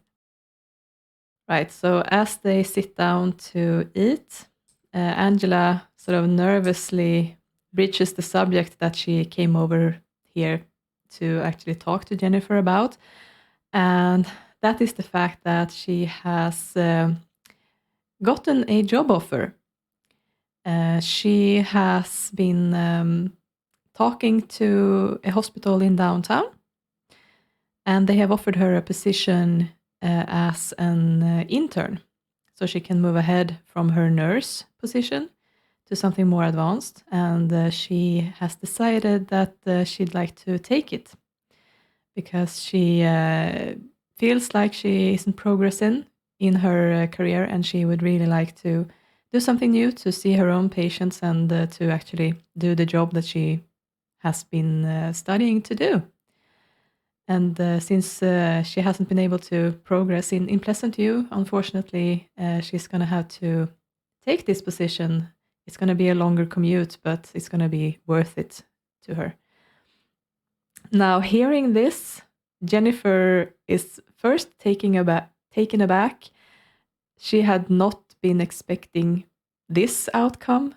She has been coaching and training Angela and has been really hoping for her to sort of step into her shoes when she eventually retires. That's what she's been training Angela to do.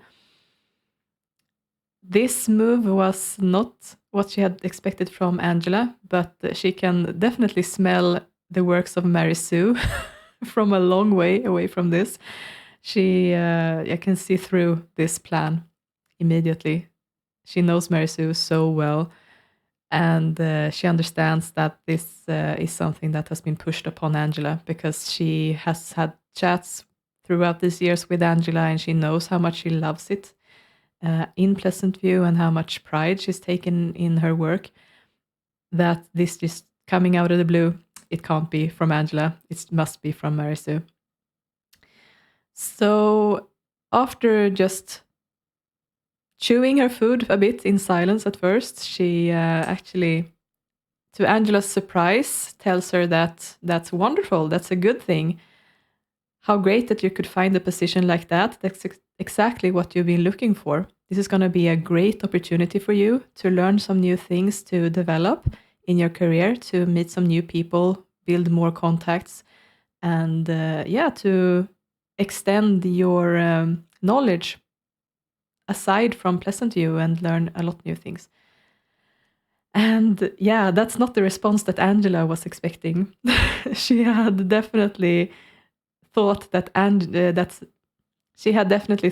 Jennifer would be shocked and worried, and that she would try to slam the brakes on this and offer her a position anyway. But the fact that she was actually rebutted, yeah, that's not what she had been expecting at all. And she's sort of like internally panicking right now. She had not wanted to accept that position after all. She had wanted Jennifer to come to her senses in her mind, to promote her, to offer another position, even though she doesn't have one right now. So she isn't sure what she's supposed to do, but I mean, she has been sort of painting herself into a corner. She will have to accept the position now, because now both Jennifer and her mother is expecting it. So yeah, Angela is sort of abruptly deciding to leave.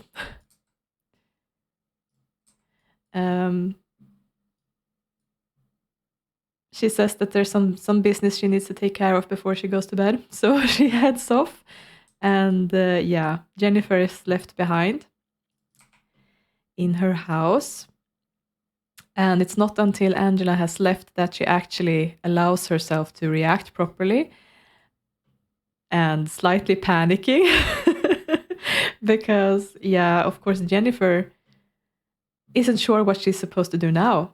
Because not only was she counting on Angela to still be there to train and eventually promote as soon as she can, but she also knows that both Joe and Grayson are getting up into the retirement age, and they have started to talk about retiring soon. So now it might actually become a situation where she doesn't have enough staff for them to retire. And when they do retire, she won't have anyone to fill in to their shoes. So Angela leaving is actually a sort of kick in the gut out of nowhere to Jennifer. So yeah, she's gonna sit down with a cup of coffee and sort of contemplate this situation that's landed in her lap. She isn't turning on the TV or music or anything. She's just sitting here in the silence, thinking. Apparently someone is calling her, so just gonna have her swallow that and answer. Oh, it's Don. So Don is apparently, he must be calling to give her an update on Bella. So he's been staying with her, and now he's about to leave for home and hand over to the night personnel to look after Bella instead. But he's basically saying that there's no change.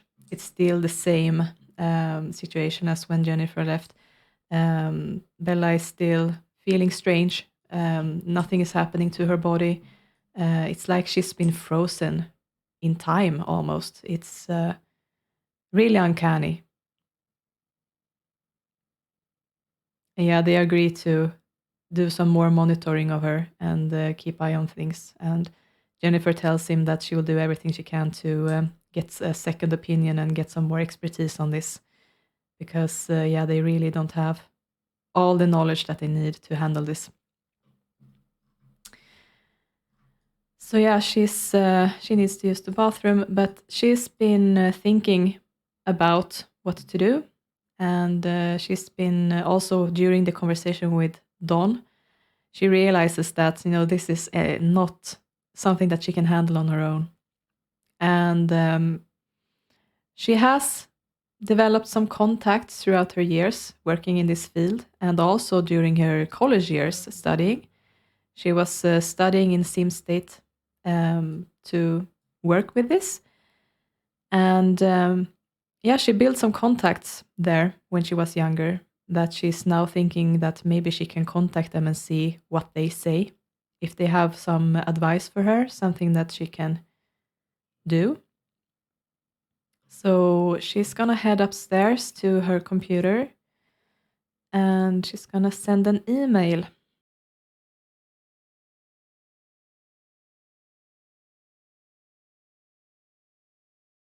Yes, I'm just gonna have to pick someone at random. Let's just send it to Lucy. But yeah, she's writing one of her contacts from her university time and telling them briefly about the situation and, asking for advice really, if they have time to discuss things with her over the phone, or if they can meet up somehow, or if they know of someone that she can reach out to, those kinds of things. And it is her hope that, they will reach out to her and have some useful things to say that will help her along on this. But there's also the extra level of careful that she has to be, because the government has previously showed a lot of interest in Bella after her abduction, and there's been some really nasty characters that wanted to conduct experiments and things, and Mary Sue has worked very, very hard to keep eyes away from Bella, to make her almost invisible. I guess there's been some heavy bribes going on. So she tries to be very careful when she pokes around like this, because she doesn't want the wrong pairs of eyes to be turned this way. Yeah, so she's just gonna try to keep her mind off things, sitting down to play piano, I think, before she heads to bed. Funnily enough, I think that all the pleasant women, Mary Sue, Lilith, and Jennifer, the ones who have the music and dance interest, are prone to take out their frustrations on the piano.